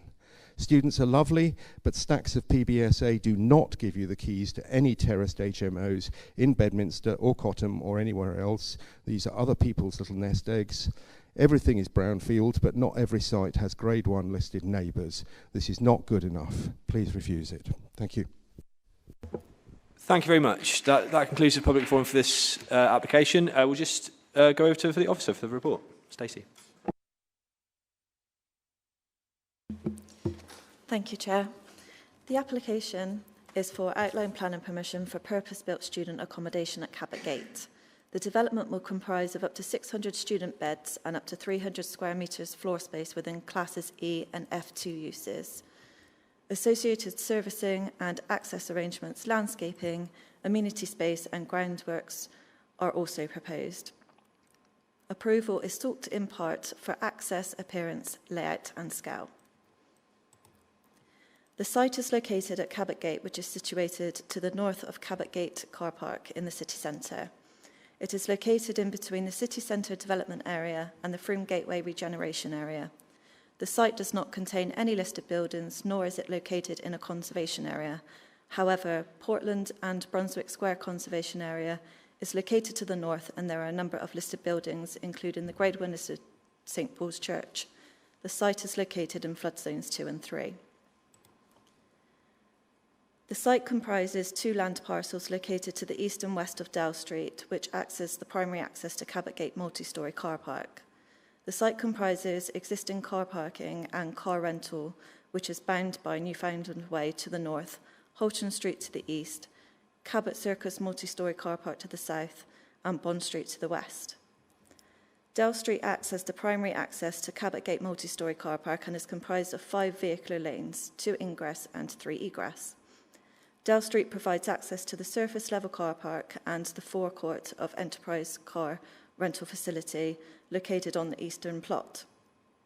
The western plot comprises a surface level car park and area for van storage for the car rental, generally used by larger commercial vehicles. This is also essential transmission and electricity infrastructure for the Cabot Gate shopping centre, in which operational maintenance access is required at all times.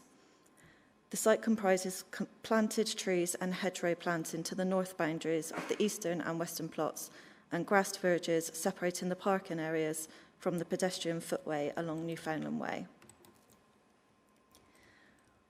On the west plot, proposals are for up to 600 student bed spaces with a 28-storey and 10-storey purpose-built student accommodation.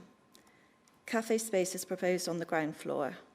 Improved pedestrian and cycle access is proposed via a widened footpath to the front of the site, as well as an increase in site biodiversity through the introduction of soft landscaping. On the eastern plot, a new community space is proposed with external amenity space for students and or the community. The application is for outline permission with some matters reserved. Matters to consider include the proposed land use of PBSA and cafe to the ground floor, the building height and massing, the design of the envelope and elevations, the active frontages to the ground floor, and the site access points and routes. Matters reserved for a later stage are the internal layouts of the PBSA, the landscaping details, and the community building and its design and appearance. There was a total of 13 objectors over 2 rounds of consultation.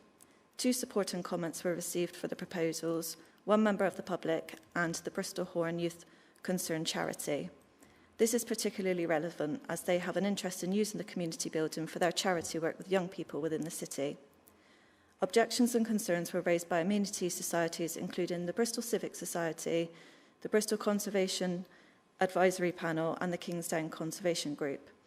These concerns were generally around poor layout and urban planning, poor design, and the harmful impact of the setting of nearby heritage assets.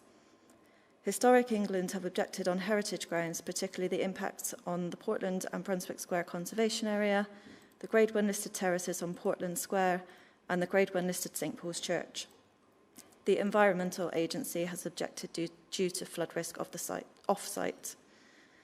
Other external consultees raised no objections. Bristol City Council officers also have raised no objections. The summary of the concerns raised by the public are height, scale and massing, the design, the impact on views, townscape and heritage assets, the intensification of student accommodation in central Bristol, the quality of the accommodation, highways issues including the impact on pedestrian and cycle safety and parking, impact on neighbours during construction, and the pressure on public services. Comments from the public in support include a good use of a small unused part of the city centre. Tollgate House was tall and had a much larger footprint and an interesting design.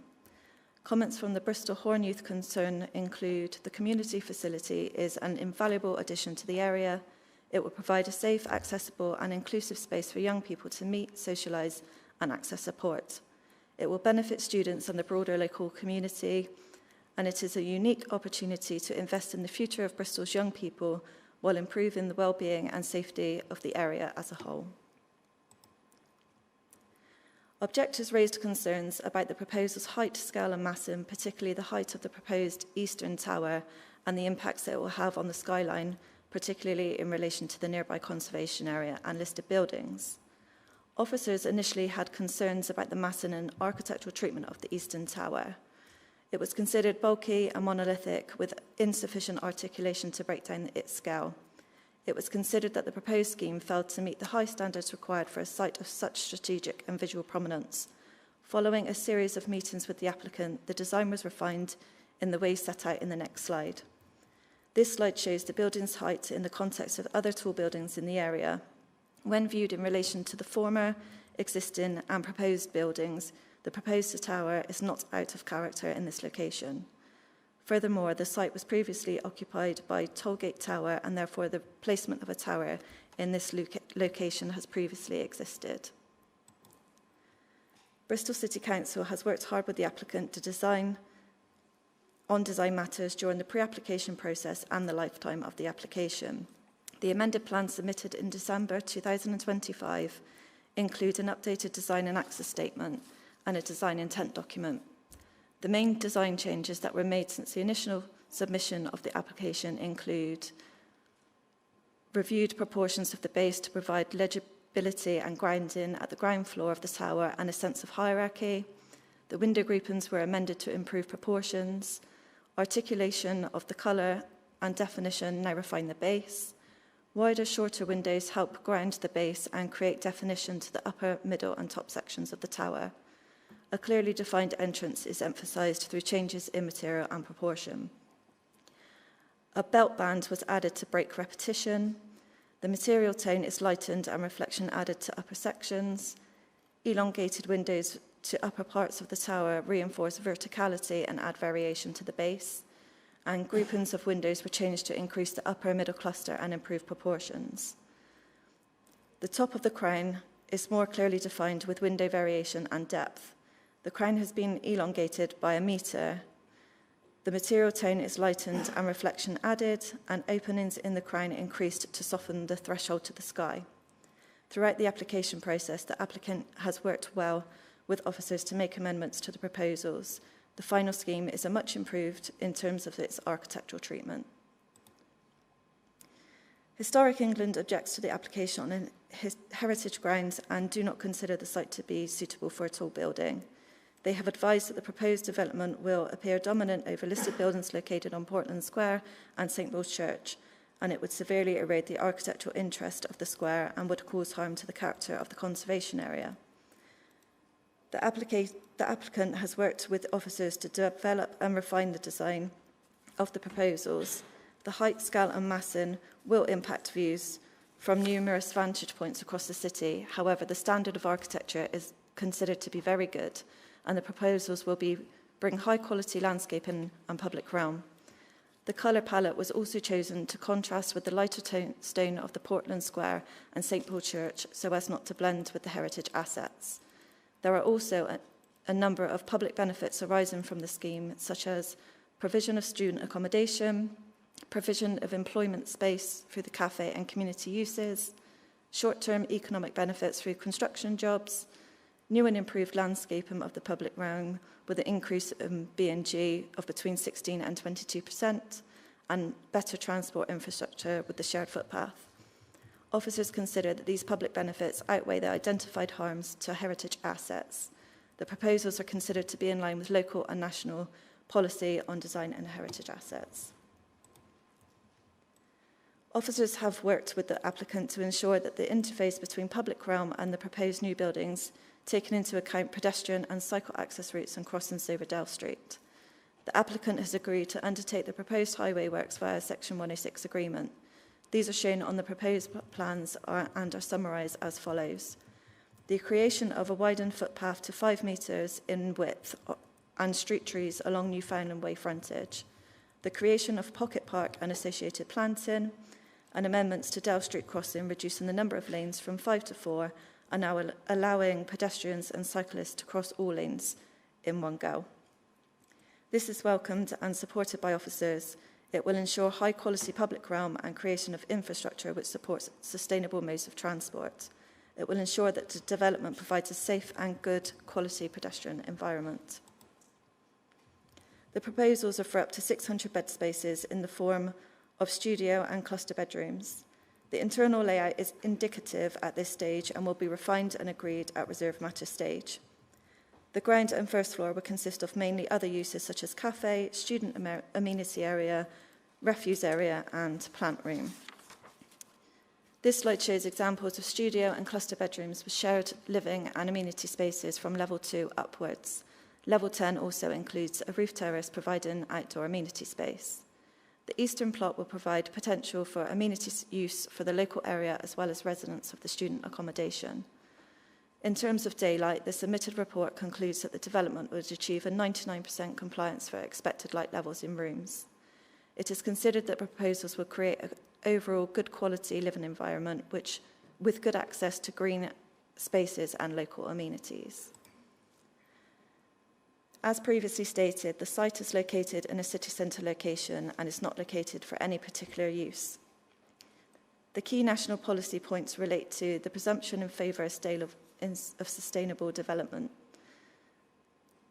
Paragraph 135C of the MPPPF states that plan and decisions should ensure that developments are sympathetic to local character and history, including surrounding built environment and landscape setting, while not preventing or discouraging appropriate innovation or change, such as increased densities. It states that paragraph 135 states that we should optimise the potential of the site to accommodate and sustain an appropriate amount and mix of development, including green and other public space, and support local facilities and transport networks. Paragraph 125C states that we should give substantial weight in the value of using suitable brownfield land within settlements for homes and other identified needs, proposals for which should be approved unless substantial harm would be caused, and support appropriate opportunities to remediate despoiled, degraded, derelict and contaminated or unstable land. Paragraph 130 states, where there is an existing or anticipated shortage of land for meeting identified housing needs, it is especially important that planning policies and decisions avoid homes being built at low densities and ensure that developments make optimal use of the potential for each site. Policy BCS2 states that the city centre shall remain the regional focus and shall be strengthened and promoted through a mix of such uses of offices, residential, retail, leisure, tourism, entertainment and arts and culture. A more efficient use of land and greater mixes of uses will be encouraged, including higher density and a mix of uses with active ground floors along busy streets. Policy DM2 and Emergency Policy H7 states that proposals for PBSA should not give rise to negative impacts on existing residential amenity, noise disturbance, parking and refuse and recycling. This has been assessed as acceptable within the officer's report. Policy BCAP1 states that new development in the city centre will be expected to contribute to a mix of uses, the residential employment and other uses being sought as appropriate on a site-by-site basis. Policy BCAP4 supports specialist student accommodation in the city centre. The proposals received a low number of public objection and have the support of both ward councillors as well as the Bristol Horn Youth Charity, who intend on using the community aspects of the development. Throughout the application process, the applicant has worked well with officers to make amendments to proposals. The final scheme is much improved in terms of its architectural treatment and living conditions for future occupiers, and now includes provisions of highway works. Officers acknowledge that the scale of the development is significant in terms of its visual impact, and also acknowledges other concerns raised by statutory consultees, namely Historic England and the Environmental Agency, and these are impacts which must be weighed in the planning balance. The proposals include much needed housing, and this, amongst other benefits, is given significant weight in the planning balance. Officers consider that the impacts are outweighed by the benefits of the scheme and recommend approval of the application subject to conditions. With regards to the EA objection, the applicant has submitted further modelling data which is currently with the EA's national team for review. They are hoping for a swift turnaround and to issue revised comments shortly. Officers are recommending approval of the proposal, with members asked to delegate this back to officers to approve development subject to the removal of the objection from the Environmental Agency and the completion of a Section 106 planning agreement. Thank you very much. Let's take questions. Oh, straight away. I've got Andrew, Katia, and then I had Toby and Serena. Thank you very much, Chair. Thank you very much for the report. Just regarding the community space and the multi-use games area space, do we know when that's likely to be delivered? Because obviously that's one of the key benefits of this scheme, especially with regards to the Bristol Horn Youth Concern charity. So do we know when that's likely to be delivered? Is it going to be quite a lengthy delay? No, so the reserve matters, so there's no phasing in with the development. So with the reserve matters, everything would be dealt with at the same time. Sorry, that was quicker than I thought it was going to be. Katia. Thank you. One of the things that concerned me on this building is it's quite an attractive building, and I've quite liked reading about the design of it. But one of the things that concerned me was it's really close to the car parking. And I was wondering if there's going to be overlooking, maybe the car park tenants could look into the students' accommodation, because I know there was lots of problems with the bridge going across the road, Temple Way, the big road, because of overlooking into flats. So is this something to mitigate the car parking? Or maybe I've just got it wrong, but they just look really close together. So the internal layout is a reserve matter, so it's not fixed at this stage, it's just indicative. But they have showed in the proposed plans that amenity space would be situated to the rear, so the closest area to the car park. Okay. I see.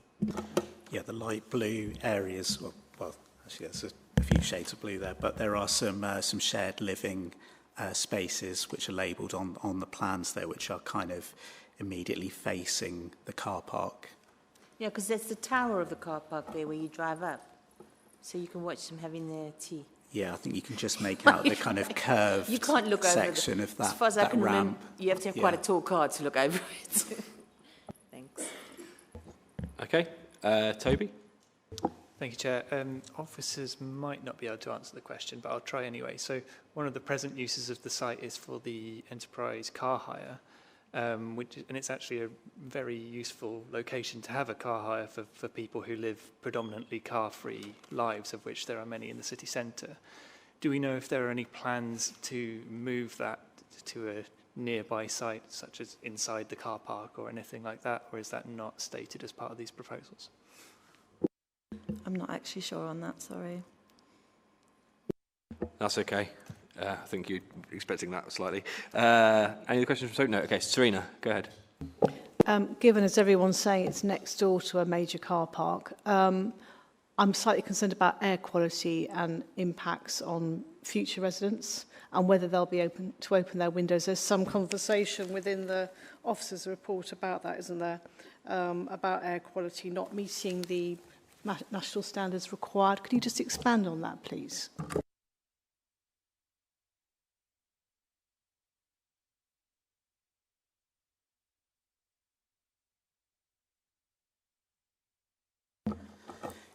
Yeah, there is a section within the officer report that just sets out the assessment on an air quality, and we've consulted with our specialist officers in relation to this issue. In summary, the assessment is that whilst the baseline assessment indicates that pollutant concentrations surrounding the site are below the national air quality standards, there are operational mitigation measures that could be put in place in terms of units with filtration and also controlled window mechanisms due to the proximity of the car park, and also I would imagine potential pollution arising from the proximity to the main road as well. Does that mean they can open windows or not? Sorry, can you just explain?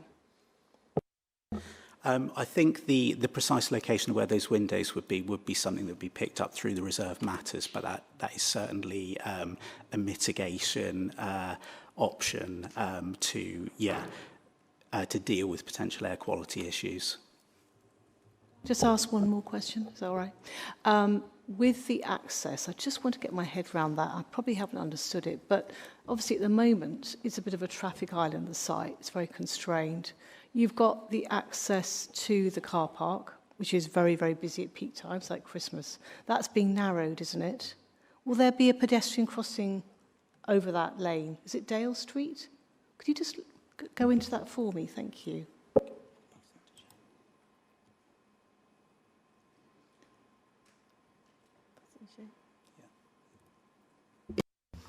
Hi, Jane Woodhouse from City Transport. Yes, there's the pedestrian island is going to be signalised. It'll be signalised in 2 phases and allow for people to build up on that island. So yes, there will be a pedestrianised crossing across there. But that's not the main access for the pedestrians, is it?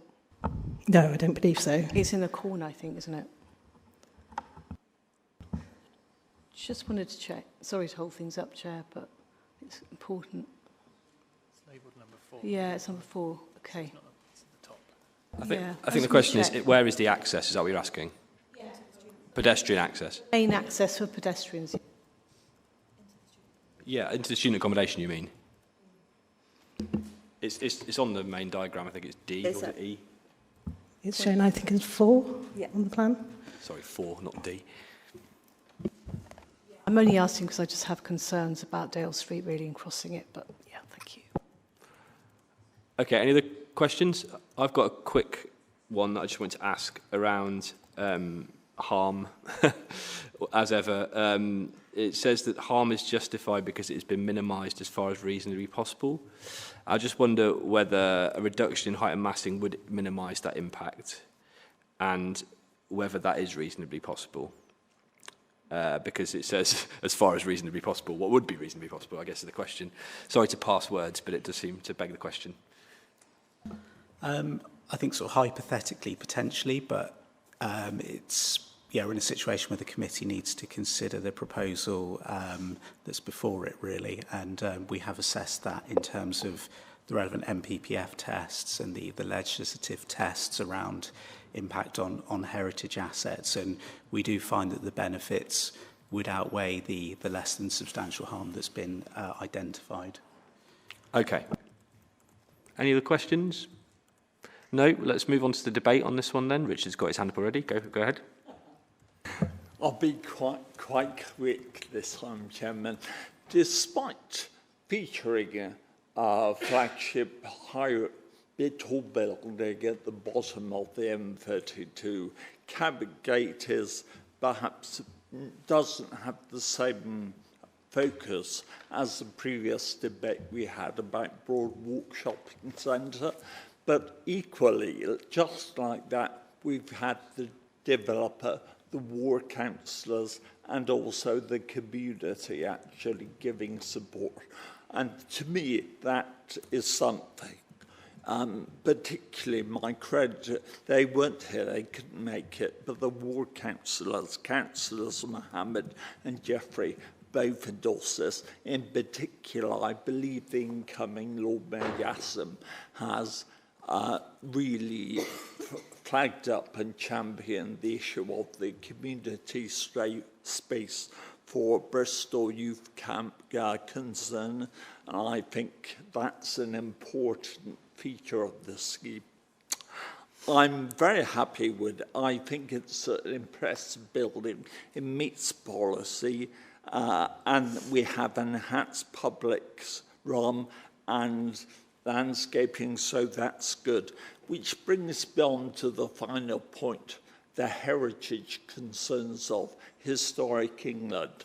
Now, it will surprise you to guess this, Chairman, that despite, in my view, being always very polite and courteous, for some reason, since I was young, whenever I've said a word, it's usually created flummox, disagreement among people. And last year I commented in one debate in this chamber that the views expressed by historic England were worthy, were as effective as a chocolate teapot, and that got the actual regional director's right to be in process, which, in my view, was a pat on the back. In this case, I don't think their views are quite as extreme, but I think they're ill-judged. In my view, we discussed and asked questions at the member briefing, and they've even changed the texture and the presentation and colour of the tower to make it less aggressive as far as Portland Square is concerned. So I don't have to share their concerns, and this scheme has my total support. Okay, Andrew. Thank you, Chair. I have to disagree with Councillor Eddy on this occasion. But I do want to thank the developers for working so well with the local community and adapting the plans to fit in with the requirements of the local community, and working well with local councillors as well, which is always to be applauded. And for that reason, that's why there's probably only 13 objections. However, the strength of those objections is quite surprising, particularly from Historic England. I don't think I've ever seen such strong language from Historic England, and I have been on planning committees since 2021. You know, they talk about profound and harmful impact, unjustified harm, high degree of harm, significant harm. That's much more vociferous language, really, than I've seen with other schemes, and that does worry me. And I know that officers and developers have been working closely together to try and mitigate those harms. But to be honest with you, it's just tinkering, and it's still a massive block and a massive blot on the landscape. And I find it very difficult to support this scheme in its current form. Thank you. Thank you. I've got Zoe and then Serena. Much like Councillor Varney, I was very, very sceptical around the application, seeing the very strong language used by Heritage England. I think after actually looking through the presentations of the officers, it seems very, very minor, that impediment onto the actual St. Paul's.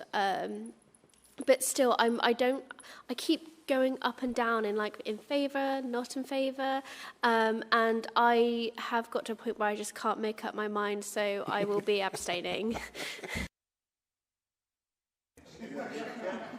Thank you. Serena next, and then Katya, and then Toby. Like Councillor Varney, I note that Historic England's objecting to this, and it rarely does this these days. It often comments, but it doesn't object. So I am of the mind to listen to experts, especially on heritage. I think it's poor design. I'm going to be completely honest. I'm sorry, and I apologise to architects in the room, but I did laugh out loud at the idea of the belt band, the improved belt band, being a special moment. It could be I need to get out more as a middle-aged woman, but that did somewhat surprise me. I think we also need to learn from the lessons of the past. I mean, Tollgate House is not an example I'd be referencing in this report if I was anyone that was minded to recommend.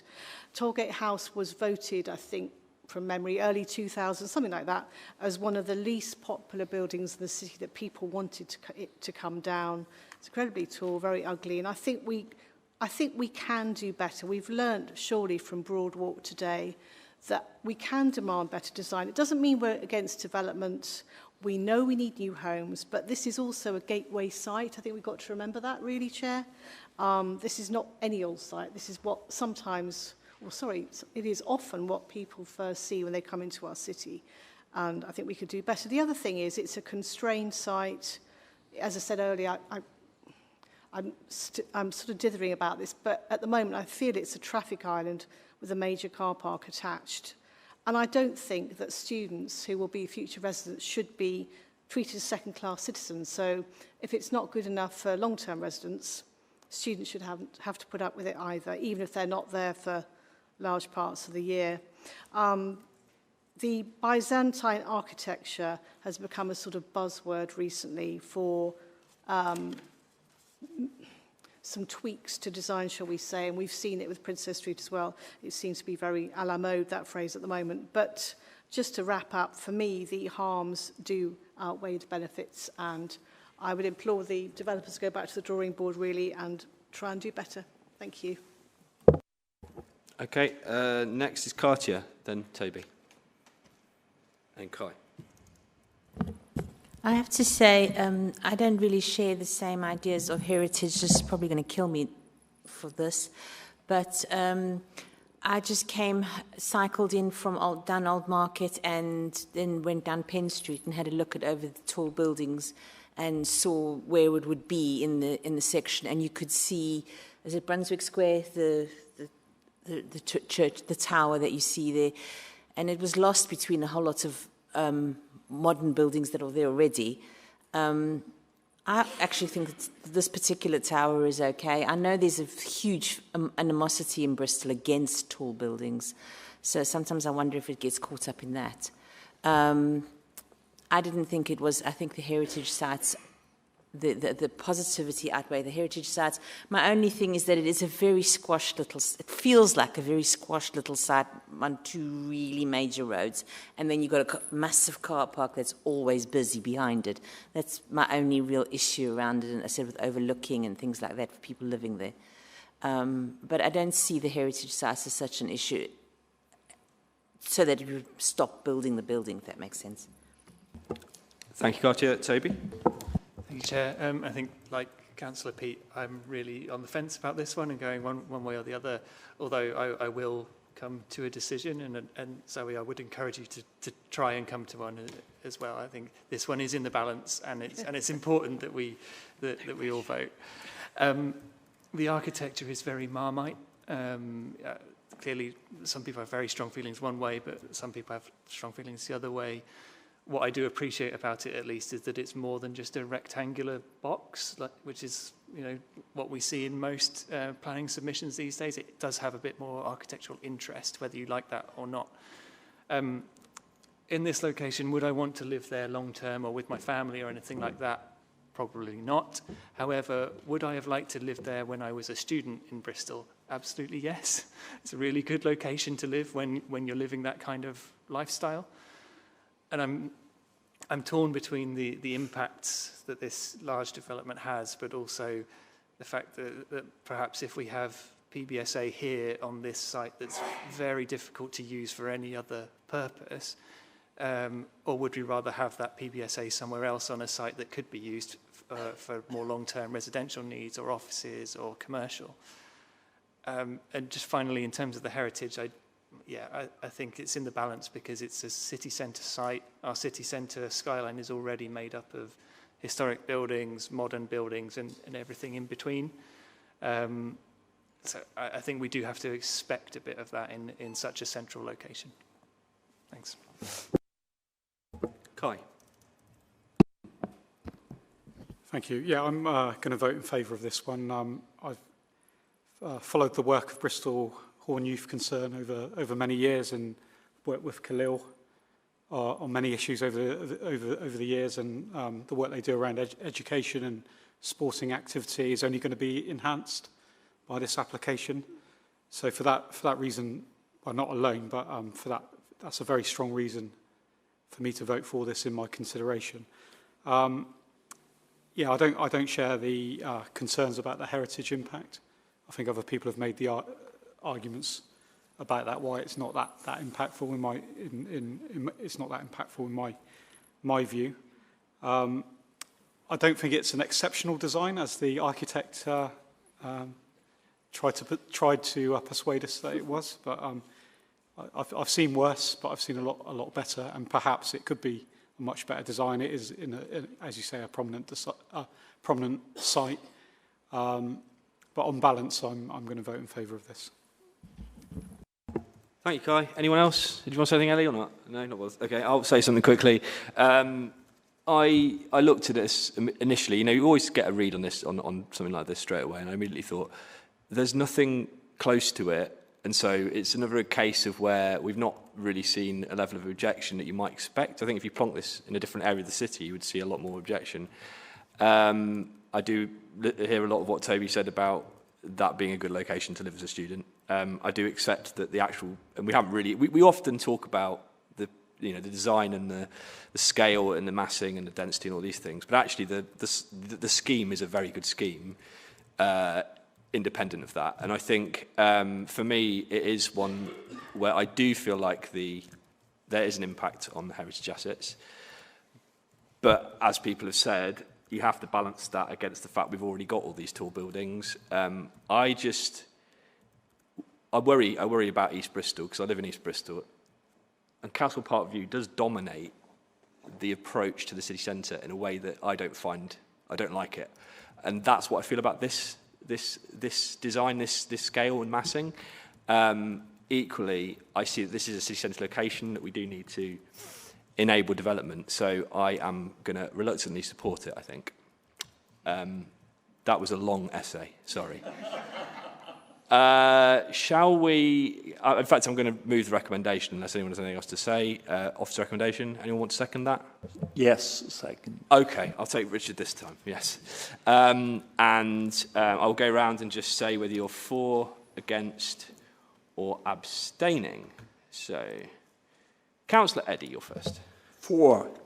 Councillor Hornchin. For. Councillor Freeman.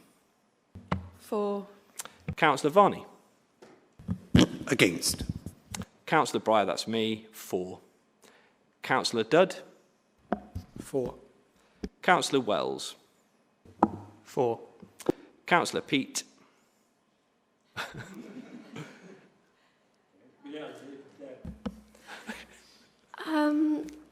I'm going to vote for.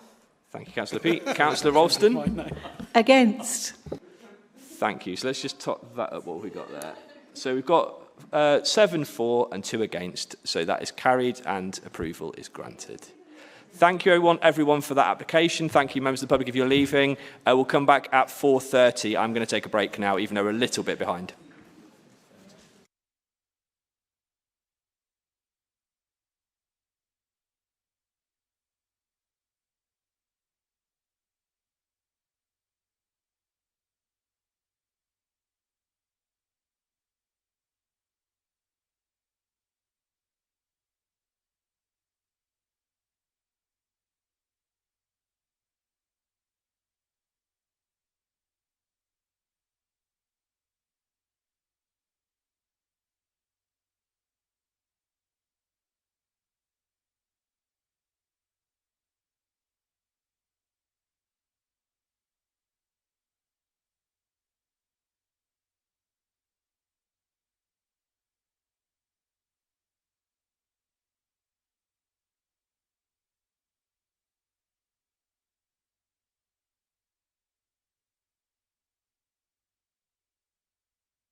is Everready House, Narroways Road.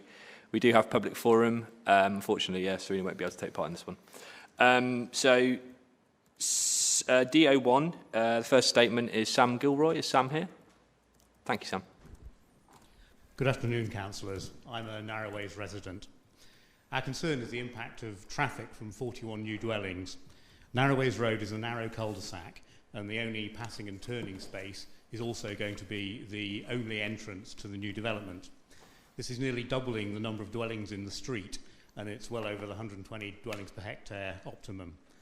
The proposal is made worse by the reduction in the number of parking spaces from 38 to 32, which was snuck into the modified site sections just last month. TDM have supported this change based on car ownership figures from 2021 census data from Lochley's flats. Now, the trouble is, there aren't very many flats in Lochley, certainly not in 2021, and the three biggies were blocks for seniors, John James Court, Danby House, and Barchester Beaufort. So I must challenge this fantasy that our new neighbours are going to have much less need for cars than the rest of us, especially when this fantasy is based on figures for car ownership from seniors' homes. Existing residents and our new neighbours are going to have to live with this arrangement for decades to come. Okay. It would be great to build some affordable housing, but 31 units with parking, not 41. Thank you. Thank you very much. The next statement is from Councillor David Wilcox, DO4. Thank you, Chair. The scheme was initially resubmitted in April 2025 for 41 dwellings, which effectively doubles the number of dwellings on the road and has been rescoped several times within this application.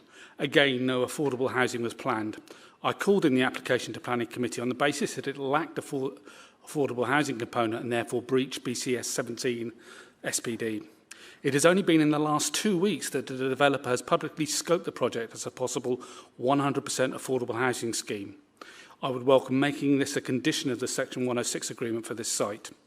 Since the application has received a large number of objections, I feel justified in calling in the application and providing residents with a channel to voice their objections. I look forward to the Reserved Matters application, which will address the details of demolition and construction for the site. Given the site's history over the past 5 years, other Narroways residents and I will be watching like hawks for any infringement of any planning conditions. Thank you very much, Councillor Wilcox. And the final one on this is Kit Stokes from Stokes Morgan Planning Limited. Is Kit here? Yes, thank you, Chair. Over there, okay.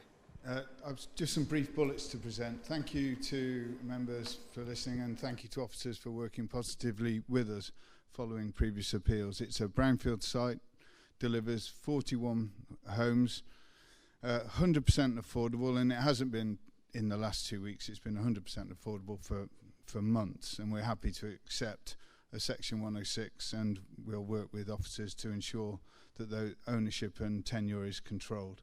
The scheme's been significantly redesigned after the last appeal, reduced height, massing, medium density terraced housing, a clearer street frontage, 32 on-site parking spaces, which is fairly generous for this kind of location where we are pushed to increase density as much as practicable. So you'll see the scheme, and you'll see that it's not that ambitious. It's friendly to the neighbours. It fills in a gap in the street with a frontage where there are existing buildings. This scheme provides a public turning head for lorries in the street on private land. Without that, there wouldn't be any turning at all, because as the resident said, it's a fairly narrow street. So okay, we've worked really hard, 92.6% BNG gains as well. Thank you, Chair. Thank you very much. I think that concludes public forum for this item. Sorry, Serena, because you came in a little bit late, you are not able to participate in this, and you will need to sit somewhere else for the time being, if that's okay as well. Sorry. I'm really sorry. It's just that we'd started already, so you can't. You can take tea with you, yeah. I'm really sorry about that. So, moving on. We have got the officer presentation now, so over to you. Thank you, Chair. Good afternoon, members. This application is an outline application for the demolition of the existing buildings which are known as Everready House on Narroways Road. The site will be redeveloped as 41 apartments, access, layout and scale are the matters to be considered. Appearance and landscaping are reserved matters for future consideration. The site is located on the southern side of Narroways Road and is occupied by a large warehouse. There are other industrial uses here to the south. However, the application site and the sites to the south are not allocated for industrial use or for any other use. On the northern side of the road, there's an existing terrace of dwellings. The Eastgate Retail Park is then located to the east on the other side of Glenfrome Road. Here are some views of the street scene of Narroways Road. So photo 1 shows the view looking west towards the existing terrace on the northern side of the road, and a more recent residential development on the southern side. And it also shows some existing double yellow lines just in the bottom left of the photo. Photo 2 is the view looking west and shows how the road slopes up towards the west in the distance. Photo 3 shows the view looking west towards the existing warehouse. And photo 4 shows the view looking east down Narroways Road. And it also shows the existing 30-metre wide dropped curb at the front of the site. These are the proposed elevations and site sections for the development. The proposed terrace would appear as a 2-storey development from Narroways Road and would be up to 4 storeys at the rear.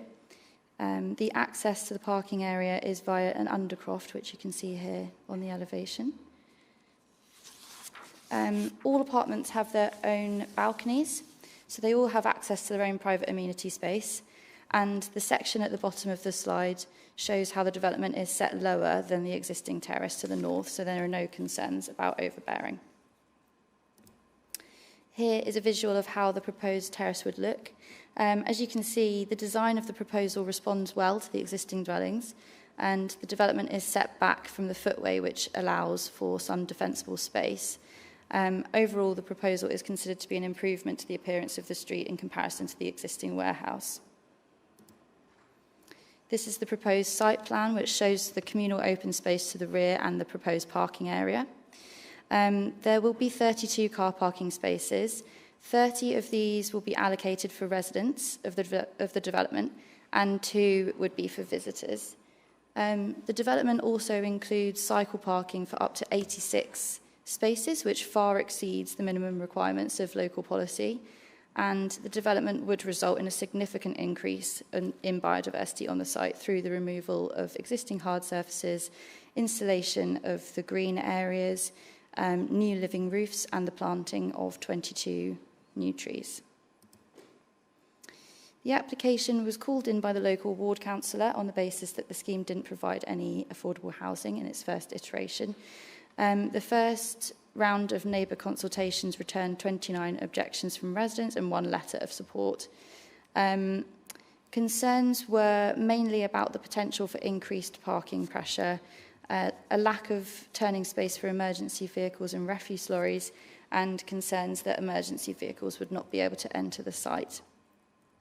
In response, the applicant has amended the height of the opening of the undercroft to 4 metres, and TDM are happy with the revised height. Avon Fire and Rescue have confirmed that the height is acceptable for allowing access to emergency vehicles into the site, and the proposed height of 4 metres would also allow refuse vehicles to use the undercroft as a turning head. And local residents were consulted again on the revised plans, and in response we received 24 objections and 1 letter of support. And the concerns that were mentioned in the second round of consultation were very similar to those raised initially. The applicants are intending to partner with a registered provider to deliver the site as 100% affordable housing, and this will be secured through the Section 106 agreement. In summary, the proposal is considered to be an improvement in the character and appearance of Narroways Road. The density of the development is acceptable, and we do consider that it is an efficient use of brownfield land. The living environment of both future occupiers and existing residents is acceptable. The proposal would result in a significant uplift of biodiversity on the site. The level of parking proposed is policy compliant, and acceptable, and there would only be limited overspill onto Narroways Road. Overall, we consider the substantial benefits of delivering an affordable housing scheme which makes efficient use of a previously developed site within the context of high housing need in Bristol outweigh any detrimental impacts of the proposal. And the balancing exercise that officers have undertaken in reaching that conclusion is consistent with national policy. Thank you. Thank you very much. Any questions on this application? Toby. Thank you, Chair. Question probably for you, Jim, on the planning obligations for the affordable housing. There's a proposed Section 106 agreement for an Option A, Option B approach. I'm wondering if you could explain a little bit more to us how that works in practice. Option A seems fairly self-explanatory, that the scheme is delivered as a 100% affordable scheme using Homes England grant funding, but I'm not sure about option B, and then how do we get to option A or B in the future? So the first thing to note is that where housing associations are looking to buy in effect, to planning permissions to developments and put Homes England grant in, they cannot formally commit to doing that on any site, anywhere, until there's a planning permission in place. So, as we've had on Baltic Wharf and various other sites across the city, we have this slight sort of chicken and egg scenario because the housing association can't commit till there's a planning permission in place. But our understanding from our housing colleagues is that the housing association is looking to purchase the site and deliver a 100% affordable housing scheme. But at this moment in time, the planning authority and you as committee members can't guarantee that. So the option A, option B, the intention is that the Section 106 agreement will protect the council's position such that, provided that before development commences, the housing association enters into the agreement to build the site out as a 100% affordable housing site and take all the units, provided we have a copy of the contract in place saying that's what's going to happen. That's it, in effect, as far as we're concerned. We're happy the site will be 100% affordable.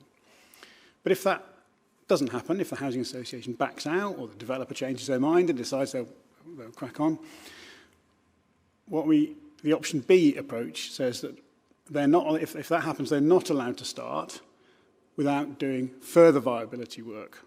So they've already done one viability exercise anyway, because right at the start of the process, before the housing association sort of came on board, the applicant had submitted viability. We had that assessed, and our assessor, Cushman and Wakefield, concluded that the scheme was marginally unviable. There was very little in it, but there wasn't a lot in it. So that's sort of the base position. But the intention is, let's say 2 years down the line, the applicant says, right, the housing association's dropped out, I'm going to deliver it as an open market scheme. Then before they start, we have another look at the viability to see if the situation's improved, such that some affordable housing or an off-site financial contribution can be provided. And then if that viability shows that to be the case, then the developer will be required to provide that level of affordable housing if they build the scheme out as an open market scheme. But the cut-off point is commencement. They either have to have given us a contract with a housing association before commencement, or done viability to see if any more affordable housing through Section 106 can be provided. Okay, thank you, Jim. That was a really clear explanation of something that's quite complicated. Just a final question on the last part then. So let's say it goes down the option B route. And that viability work is redone. What level of scrutiny is that work subject to, and who makes the final decision at that point? So the viability work, what would happen is the developer would submit a viability report to the council, and we would ask one of our retained consultants to look at it for us and see if they agreed. If they agree, then whatever the situation, agreed position is, no affordable housing or however much, goes straight forward and that's delivered. If there's a disagreement, which happens more often than not, then the Section 106 agreement, and all Section 106 agreements actually, have a dispute resolution processes in them. So if there's a disagreement that the two parties, us and the applicant, through our consultants, cannot agree on, then there's a process by where both parties independent, or both parties agreed to commission an independent third-party member of the Law Society or the Royal Institute of Chartered Surveyors, who basically, it's in effect, it's like an appeal, really, isn't it? They look at the applicant's view of the world, they look at our view of the world, and they come up with a conclusion that both parties are bound with. So if we can't agree, then there is a dispute resolution process in the Section 106 agreement. And that's common to pretty much every Section 106 agreement you'll ever see. Thank you. Any other questions? I've got a quick one, which is just, we've heard from Public Forum that some people are quite sceptical of the parking situation, but you seem to be of the view that it's actually manageable, that it's not going to result in detrimental impact on the sort of local highway network. So that's sort of my first question comment. Is that the case? And then secondly, around, I didn't quite understand whether the applicant has submitted a new resizing of the undercroft, or whether that's still to come. So 2 questions there. Yeah, so we've had the revised plan from the applicant shows that the height of the undercroft at its minimum would be 4 metres. So that is a new plan that we have had from the applicants. In terms of the parking situation, I think it's important to clarify that there is no minimum requirement for parking for any development. The parking level that has been provided is below the maximum that would be allowed by the policy, but when we have worked with the applicant, we have tried to negotiate a situation which results in the best possible outcome in terms of having high quality amenity spaces for future residents, while also balancing the concerns of local residents regarding parking. So the census data that the residents are referring to when considering the parking is, we have looked at the Lockleys flatted developments, and then we have also looked at the parking requirement which would come out of the Bristol average. And what we've taken in assessing that the scheme could generate potentially 35 cars would be the middle point between those two. So we're not saying that because census data for Lockleys demonstrates that I think it's something like 0.67 or something, but it is in the report, that would mean that the development would generate 25 cars. What we have is 32 on-site parking spaces. So we have tried to negotiate somewhere that is the middle point, which is between the Bristol average and the Lockleys flatted development average. So we consider that the amount of parking is actually quite generous for a site that is in this location. But it was about getting the balance right between the amenity space and the parking requirements. Thanks, that's helpful. Any other questions? Yeah, Andrew. Thank you, Chair. Yeah, just regarding the parking, I think it said in the report that 7 spaces would be allocated EV charging parking spaces. Do you know if there's potential for that to be increased in the future as EV car ownership potentially increases? I mean, will the basic infrastructure be put in place to allow that to easily come forward?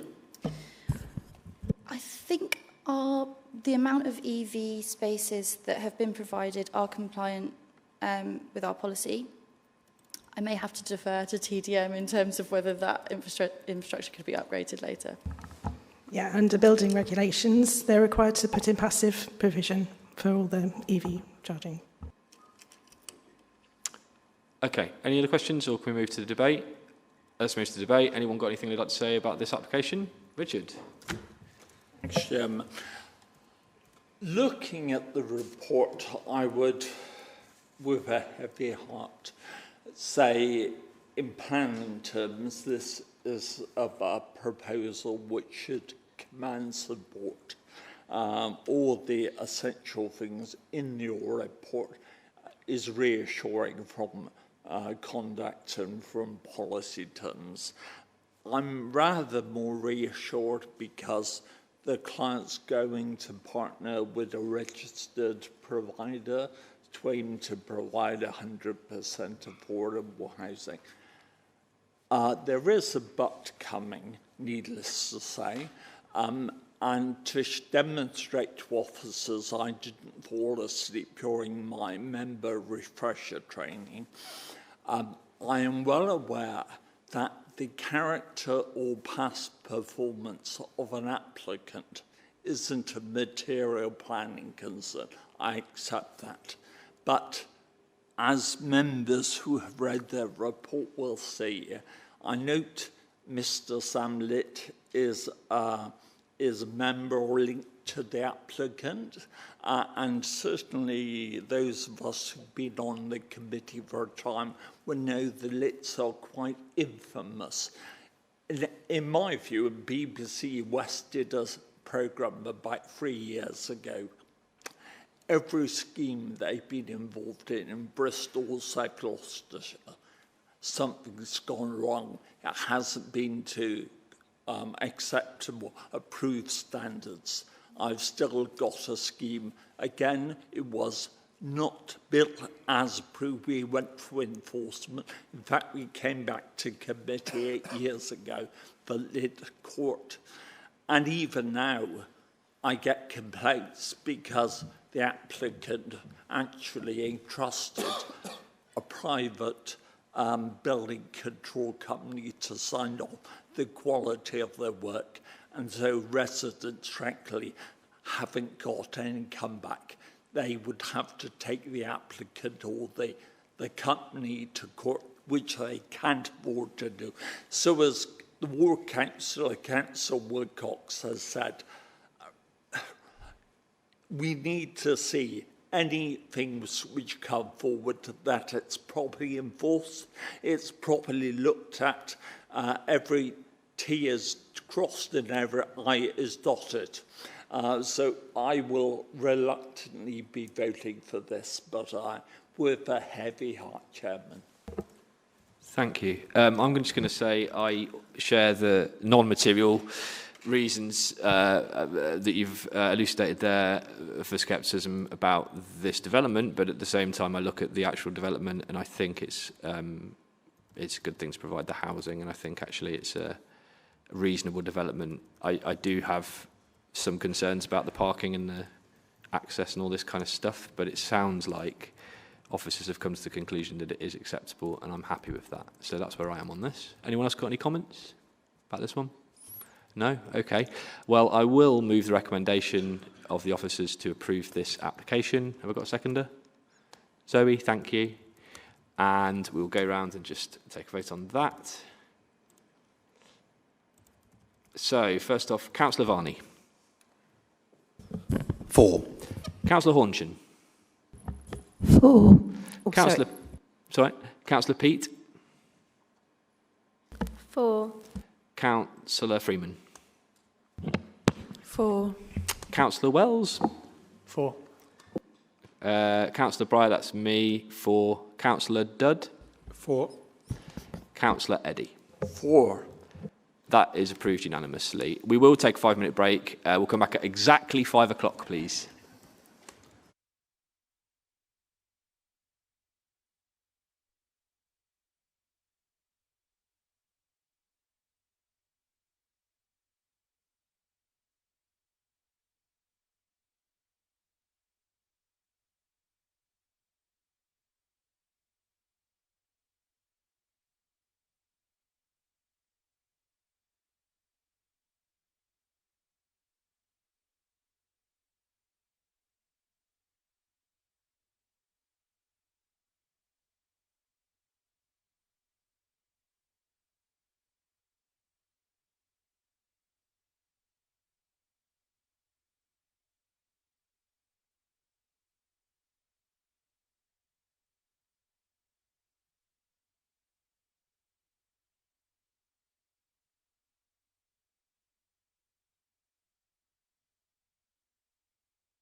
This is the final application we're looking at today.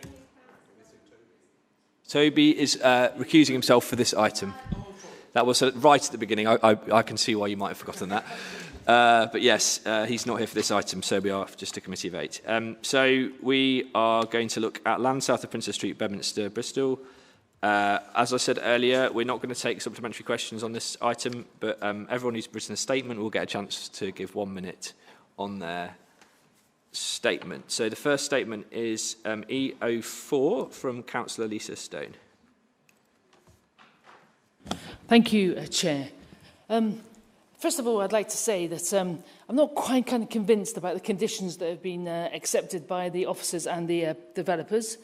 First of all, they were only kind of brought forward today, which I think you had limited time to actually, really have a robust conversation and put these conditions down for the affordable housing.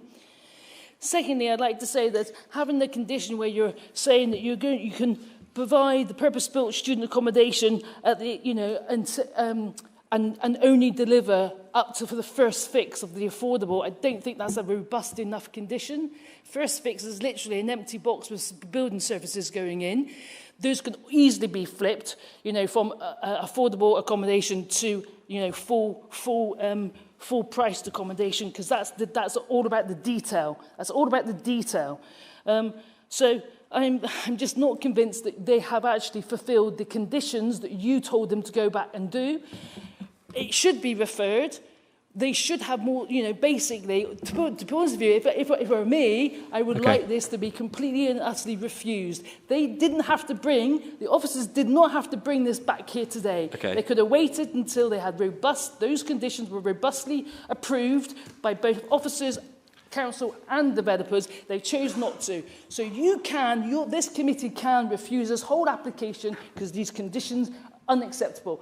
I feel these people will not build that affordable accommodation. Simple as that. Thank you. Thank you. E05 is Peter Wolfe. Is Peter here? Thank you. Thank you, Chair. My name is Peter Wolfe. I own a property on York Road, and I've also got a planning background. In the last meeting and in their advice, the planning officers deliberately avoided giving the members policy basis to refuse this proposal. They could have added many. Further details are in my full statements. Here are just a few of those points. First, they ignored all statutory objections, including from the NHS. Second, regarding height, policy DC2, tall buildings gave ample reasons to refuse this application. Third, regarding density, the Urban Living SBD sets out the optimum density as either 120 dph or 200 dph, depending on classification. They should have used this when given arguments against the proposed density, rather than hinging the entire application on the words or more.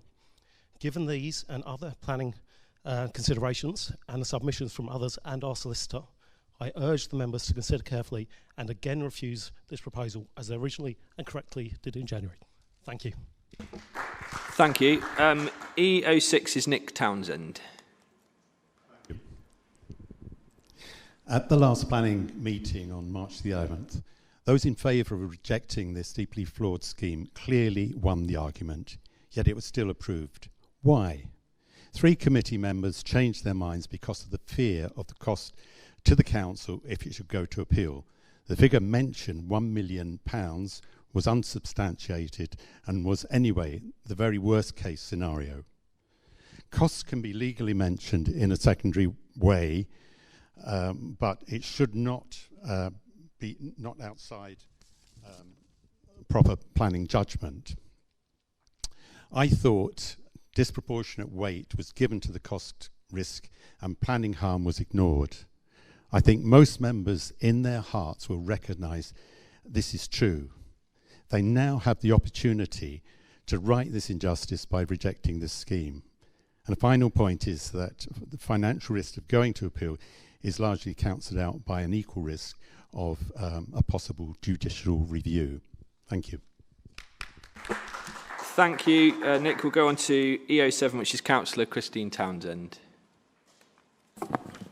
Hi, so I got 2 elements in my statement, which is in front of you. The first is about the affordable housing and how confused and muddled it appears to be.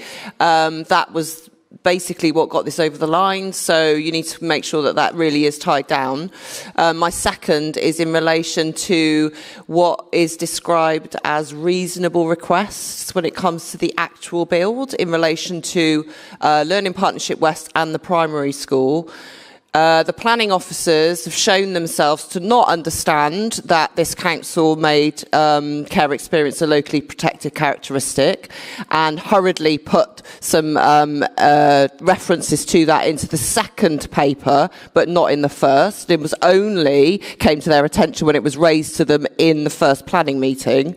I do not have confidence that the planning officers understand the needs of children that particularly at Learning Partnership West. They are not SEND educational experts, and they are not they do not work in the child in care elements of this council. And I would like a condition that means that professionals oversee what is considered to be reasonable requests from these schools, because they are not educationalists and they do not understand what it is to have an EHCP. Thanks. Thank you. The next statement is E08 from Suzanne Audrey. Thank you. I'm struggling to understand why the draft conditions have been brought to this meeting. They're not ready for councillors to vote on them. The commercial strategy that's important is so flexible it could easily be changed without the scrutiny and agreement of the planning committee. It's not clear how the specific needs and concerns of the neighbouring schools have been addressed. The negotiations over affordable housing illustrate the risk of it not being delivered. Concerns about this and the decision-making process are included in a barrister's letter sent to Democratic Services and published online, but the amendment sheet only refers to an email from the applicant's agent. I'd like to know why the barrister's letter is not included in the amendment sheet. It's also disappointing that the legal advice regarding healthcare contributions is exempt, given the considerable public interest in this issue. Please learn from Broadwalk. At the very least, defer this for consideration, but I'd like you to refuse it. Thank you. Thank you, Suzanne. The next is E09, Jacqueline Wild. Is Jacqueline here? Is that a no? Okay, E10 is Suzanne Fitzgerald. Is Suzanne here? Yeah. I don't want to see my local authority exposed to unnecessary litigation, whether from developers or from residents. My written statement has already explained why the figure of £1 million for an appeal is really exaggerated, and what's more, it is not a material consideration. So you should go back to the vote that you did in January when you refused this application. I also quickly want to address the letter from Harris Associates that's just been put on the portal, which states that being held to deliver the affordable housing is a restrictive condition that makes the scheme unviable. Affordable housing should not be being used like this to hold my authority over a barrel to agree a scheme that causes unacceptable harm. Thank you. Please refuse. Thank you. Next one is E11, Andrew Kemp. Is Andrew here? Thank you. Thank you, Chair. I'm here today as a member of the Wimble Hill and Malago Planning Group. As a local planning group, we remain opposed to this development.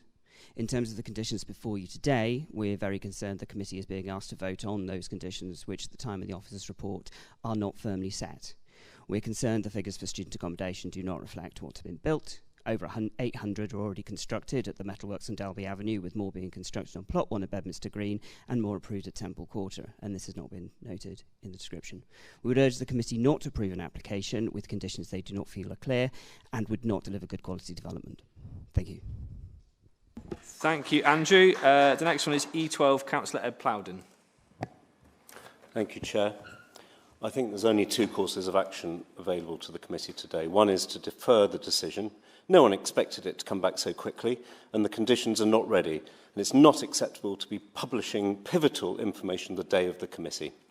The other choice of action is to show that the local planning authority is not going to misjudge the intentions of the framework. Is not going to be afraid of worst-case exaggerated financial consequences, is not going to allow valid heritage concerns to be downplayed, is not going to allow some of our most vulnerable to be sidelined when they're at school, is not going to repeat some of its own mistakes and unquestionably accept that there's no other alternative, is not going to give developers carte blanche to set and push through their own agenda, is not going to ignore the hundreds that are losing faith in the system, so much so that they're willing to crowdfund a judicial review.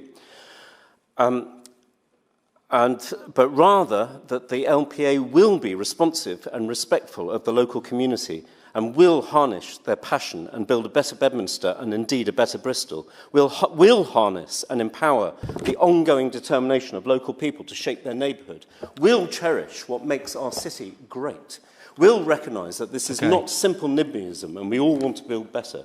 We've seen exactly this process take place at Broadwalk, and thankfully the developers who are willing to recognise when they need to sharpen their pencils. So let's put aside the short-term fears and let's challenge the developer and the community to work together and genuinely use the framework to build a long-term future for our city. Let's get another consensus as praised by Councillor Eddy on Broadwalk. Let's show that the LPA has the courage to stand by its convictions and here and now stand by its original decision to refuse the application. And let's let our community not be the fly in the ointment, but be the grit in the oyster to make a pearl. Let's make hope normal again. Thank you. Thank you. I've got two from the next two. Stephen Wickham, you're speaking to them. Do you want to take 2 1 minutes, or do you want to just do 2 minutes all the way through? No, they're different. Separate. Okay. So the first one is Bristol Conservation Advisory Panel. You're going to speak to that one. Yeah, sure. The effects of the G2 listed houses on York Road have simply not been addressed by the applicants, neither shadows nor appearance. The view from the street behind in conservation area simply not presented as it is so harmful. And then there is a devastating effect on Victoria Park, a cricket ball smash away of a building 3 times the height of the hill, becoming near omnipresent to park users on the far side of the ridge. BCAP's final position on the proposal is that while there were some improvements to the scheme in November, there are still significant problems and the panel objects. Thank you. So do you want to do the one for Bristol Civic Society as well? Right.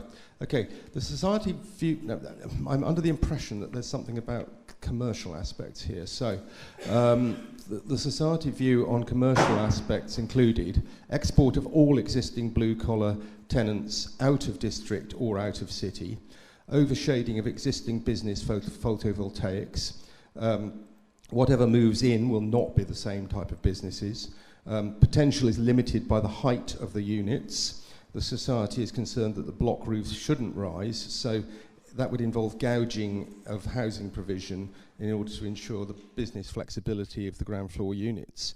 The PBSA provides nothing at all as work and just displaces businesses itself. Viability was claimed dubious from the very beginning in December of 2024 by the SCI consultant, and there's no reason to invite or build a student tower in a family homes and workspace framework area. That's it. Thank you. Please refuse. Thank you. The next statement is E18 from Angela Truell. We all agree that Bristol needs more affordable housing, but there's no certainty that this development will actually deliver that. What is certain is that if it's approved, this development will forever damage the views that characterise Bristol and will forever damage Bristol historic assets. And that's particularly Victoria Park, which is a huge green space, much valued by all the community. What's also certain too is that it will adversely impact on 2 nearby schools and neighbouring properties. And in those circumstances, I urge the councillors to go back to their original decision of the 28th of January and to have the courage to refuse it. Thank you. The last statement I've got here is from Victoria Park Action Group, and I think it's Suzanne Fitzgerald who's speaking on their behalf. Yeah, go ahead. Victoria Park Action Group asked the question, as Historic England is a statutory consultee, can officers say what specific work was undertaken after receiving Historic England's letter of February the 16th? that told them to address the heritage impacts, particularly in relation to the Victoria Park view. The answer is on the portal. It is no changes have been made. So nothing, de nada. The recommendations in that letter seem to have been ignored, and Historic England opinion has been misrepresented to the committee. Just because they didn't say object does not mean to say that they are for this proposal. Far from it, as the letter shows. Under Section 66 of the 1990 Act, the Barnwell Manor principle means heritage harm cannot be treated as just another factor in the balance. It has to be given special weight. We simply ask that this statutory duty is fully respected. Please, please reject. Okay, thank you. So that concludes public forum for this item. I'm going to ask for the officer presentation now. Thank you.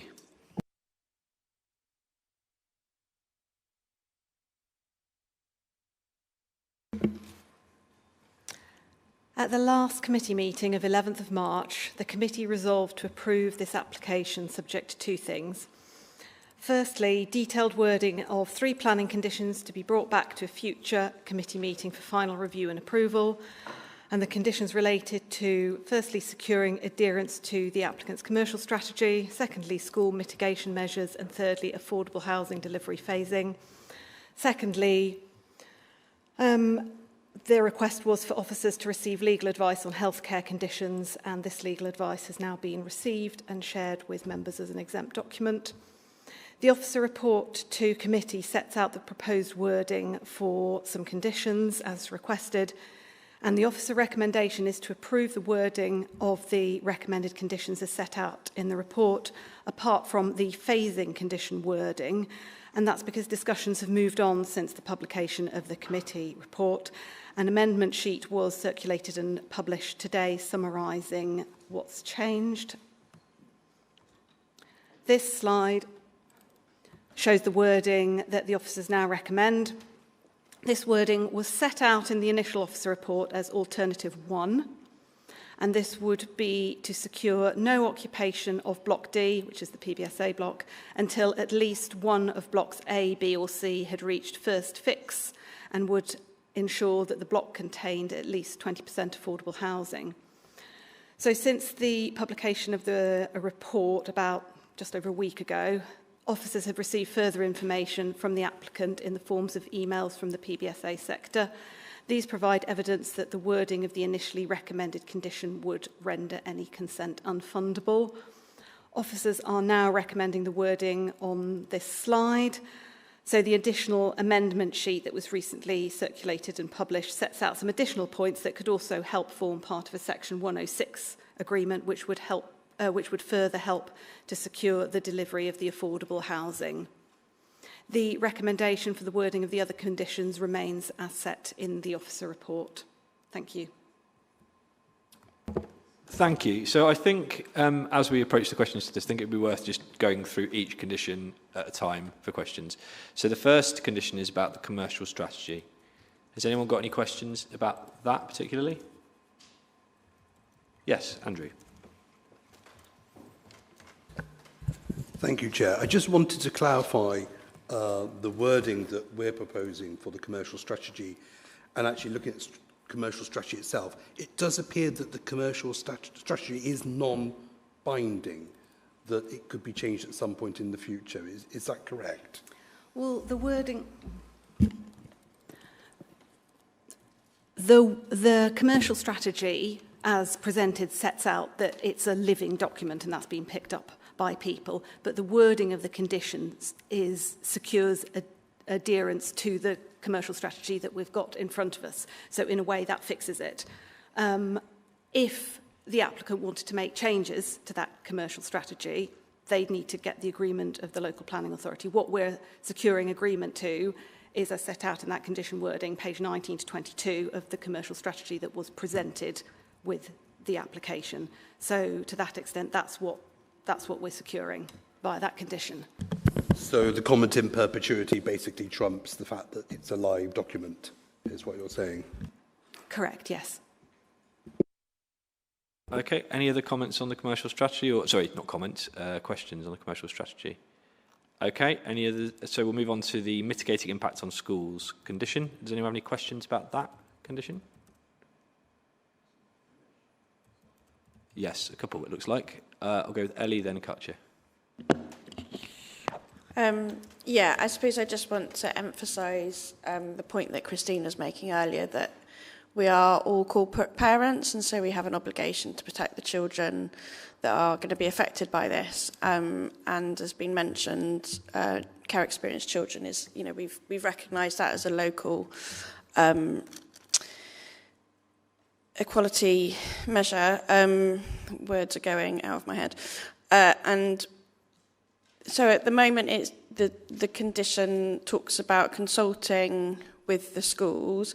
I think some of the concerns that have been expressed around that is how we will make sure that happens, and is there anybody within planning or maybe within children's services that can kind of take the lead on that and just ensure that what's being discussed is relevant and is going to protect those children going forward, if that makes sense.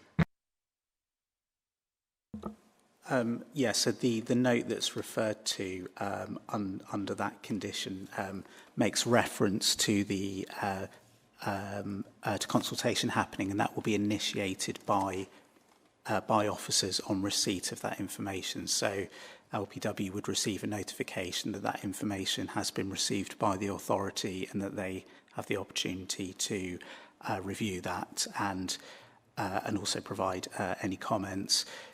We would also as well be able to consult internally with other service areas that may assist in our assessment of that information as well. And yeah, we would take any comments received into account. Yeah, I think it's that assurance really that there's going to be that joined up thinking and that you will draw on the expertise of people who know about the care sector and can pull that into planning, because we recognise that not everybody's an expert on that. So that's really helpful to hear. Thank you.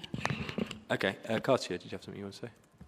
My question was very similar to yours. It's about the immediate impact of the children during the building, but also the longer-term impact of that school. Probably doesn't come into this particular planning committee, but it has to be started to be talked about, because obviously when the school was set up there, that seemed to be an ideal position for that particular type of school and the needs of those children. But obviously the area is changing, and it doesn't seem to have in some of the plans that the school needs to move. They gave them another 5-year lease, and you were like, hang on, they all knew that there was going to be building there.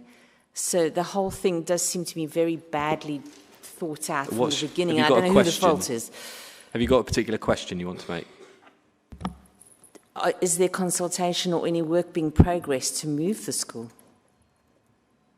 I think we've been through that in the committee to some extent, haven't we? And I think the answer is no to that question. Yeah. So I'd like to just say on this one, obviously Councillor Townsend mentioned putting a condition on it, but this is a condition. Can we amend this in any way right now, or is that not an option open to us? That's a question I'm asking. Probably I know the answer, which is we can't amend it because you've come forward with these conditions. You could amend it. You can amend it as long as it's still in the same thrust, in the same direction. So if there's additional wording that you want to add in, that's fine. I would like to suggest adding in. We might get to this in the debate later as well. Just a section that actually makes reference to the clear need for people from, the care team in the council and other people who would need, like education officers are clearly named as taking part of the role in this. Because although I absolutely see what Christine's saying about corporate parenting, we're all corporate parents, I do think we need it to be more focused than that, because planning officers are not going to know everything that someone who works with children in care will know. So I would like to see that change, that very slight minor amendment, hopefully, to the condition. I don't know whether we need to redraft it, but basically it would be taking it away and looking at it, I guess. Do you want to say something? Yeah. Yeah, I mean, we certainly note and acknowledge that request, and absolutely we would be seeking the advice of specialists within the council, where needed, just in terms of the planning condition and what would appear on the decision notice. That isn't normally something that would kind of feature within a planning condition. In the alternative, perhaps if it can be clearly noted in the minutes that is the wish of the committee, then, as I say, we will certainly adhere to that. Can we add it as an advisory note? Can you not? Yeah, sorry, my colleagues just also made a good suggestion that we could also include an advisory note as well. So within the condition? It's not within the condition, but it appears as an informative at the end of the decision notice. So there is, I suppose, a shared understanding there that will happen as part of the process. Okay, I'll come back to the committee about whether we're okay with that in a second. But any more questions on this condition?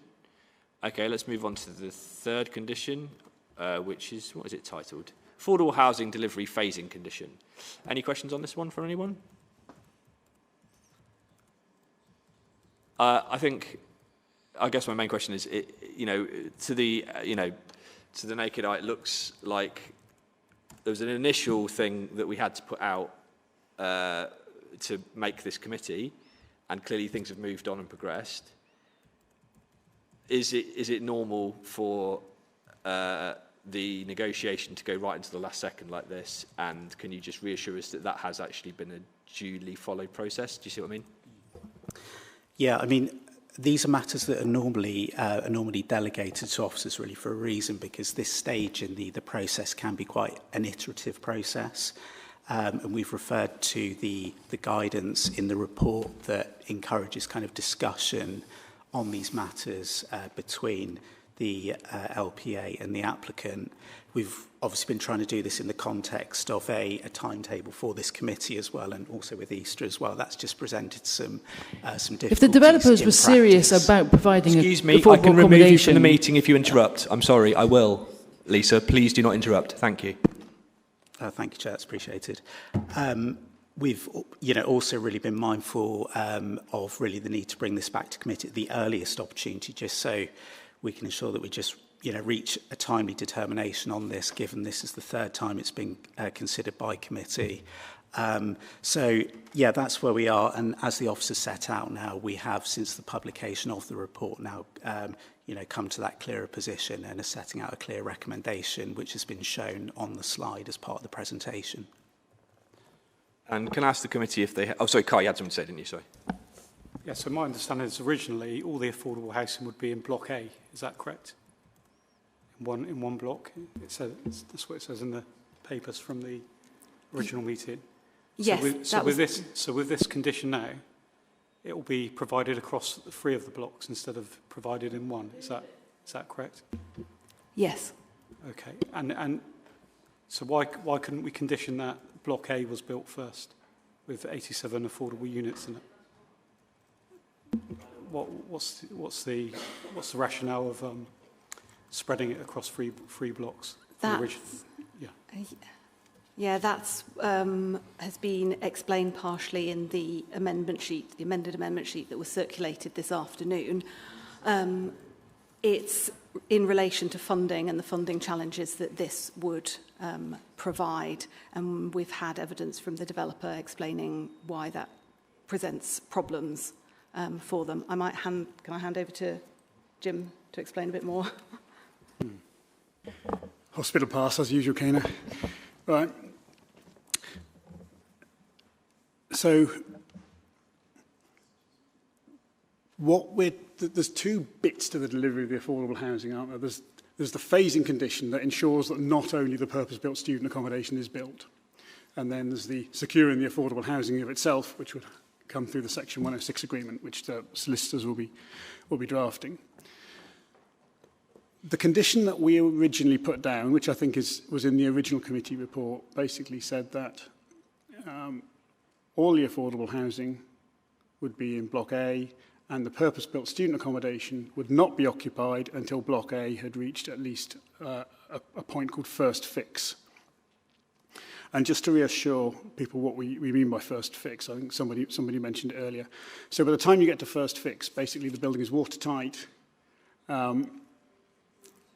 it includes all the stud walls, your water works, your wiring, floor joists, etc., but it doesn't include the internal fit-out of the building.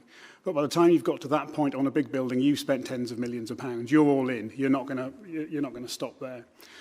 And to try and reassure Councillor Stone, with this particular type of development, with build-to-rent schemes, all the units will look identical. So it's not a case of a unit will not become affordable housing or become open market. It's just a unit. They're all the same, in effect. And a proportion of those units in each block would be delivered as affordable housing. And those units could change over time as need and demand changes. So the issue of first fix, I think we are satisfied that a first fix condition, the developers invested enough, they're all in, they're not going to, they're going to carry on from that point, and that would enable us to secure the affordable. So that condition was put to the developer, and what the developer said, or what the applicant said, was, well, in reality, the student accommodation is going to be delivered by somebody different from the housing scheme. It'll be split out. It's likely to be a purpose-built student accommodation provider will come in and front fund and deliver the student accommodation. And then maybe the applicant, Galliard, or somebody else will deliver the resi. And what the student accommodation providers have said is that they would not touch the student accommodation on the basis that they are totally beholden to something else that someone else has to do that they can't control. So they can't control the housing developer delivering Block A at a certain point in time.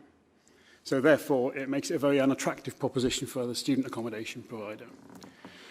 So that's the advice that they've provided.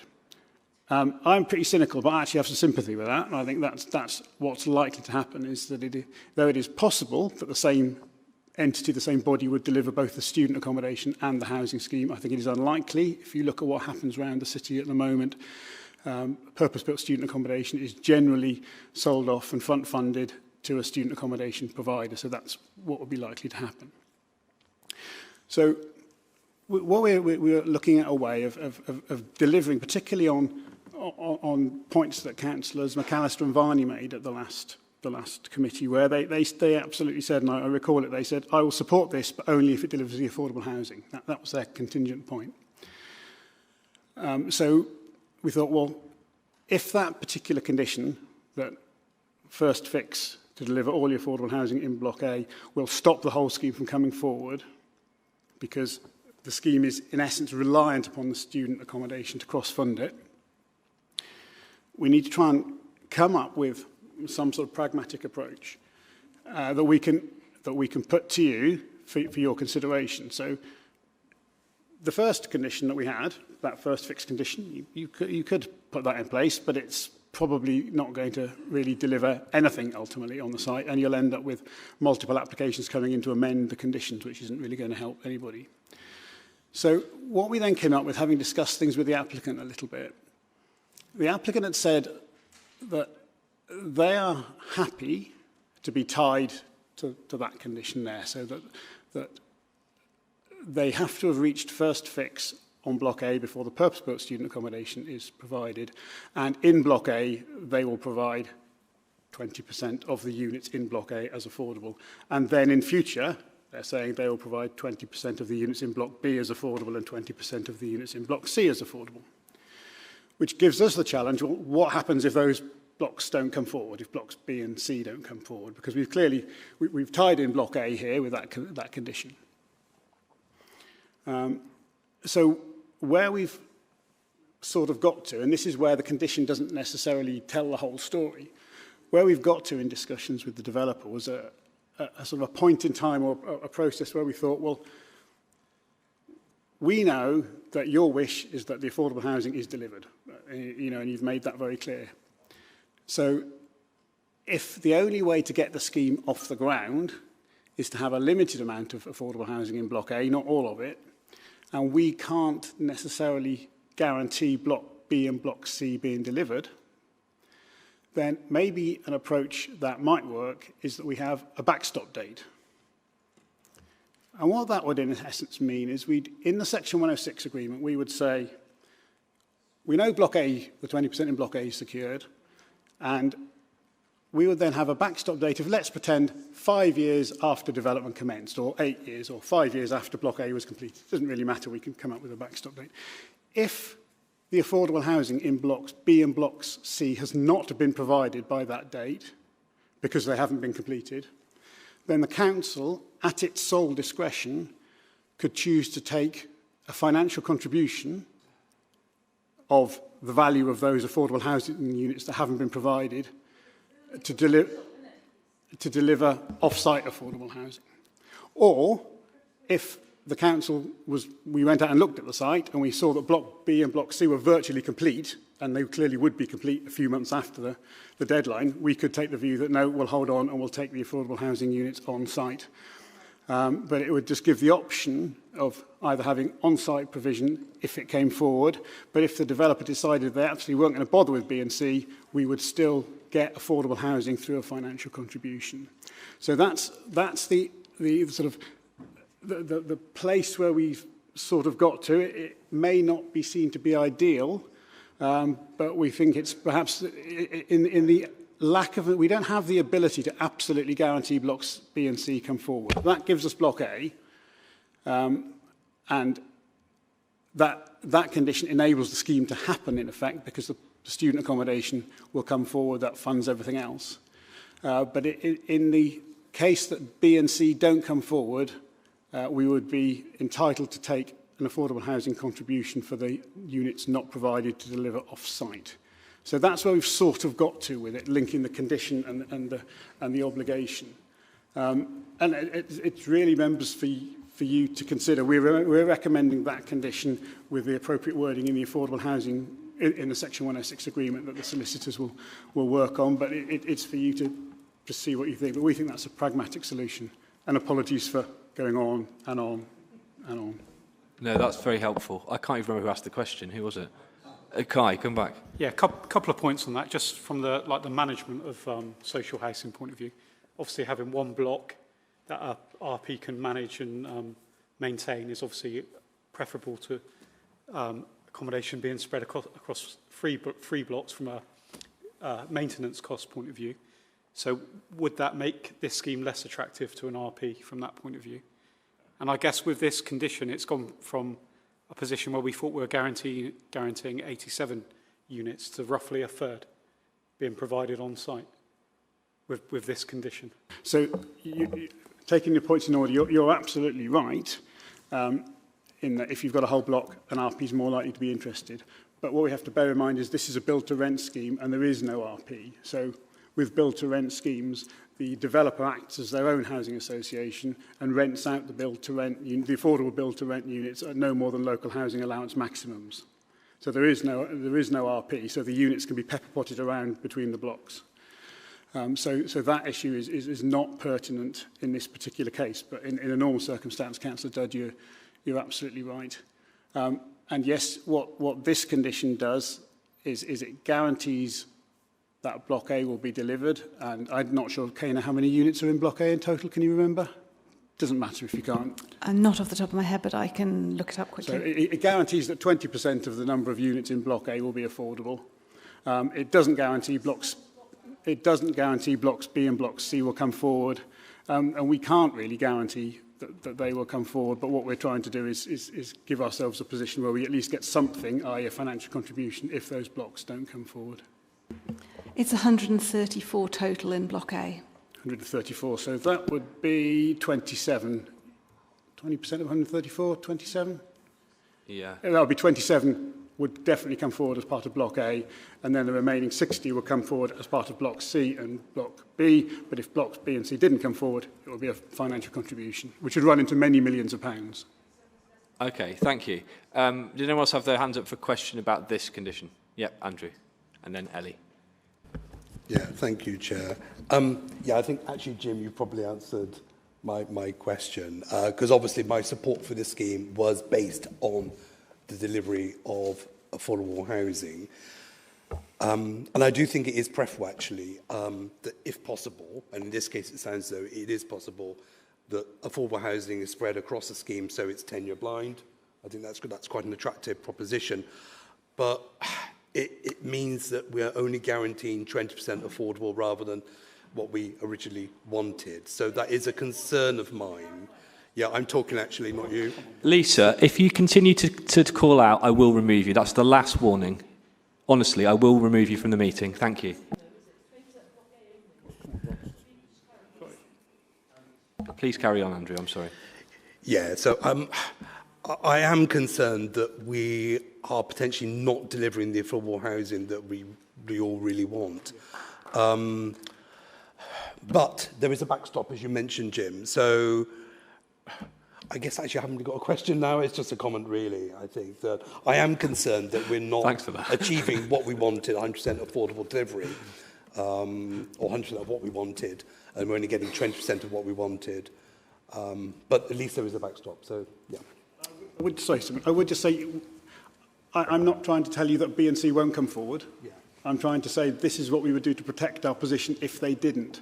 If I was the developer, and I'm not a financial expert or a developer, but I think it would be highly unlikely that I'd be developing Block A and not B and C, because the value is probably not there in Block A to make it worth its while as a standalone scheme. You know, it's a holistic scheme, and you don't create the nice environment that will make it an attractive place to live if you've left, if you've left Block C, B and C as a wasteland site. So they will have commercial reasons, I would imagine, for wanting to bring those forward, but we're just trying to say, in a worst-case scenario where they don't come forward, which could happen on pretty much any site in Bristol, really, that's coming forward in phases.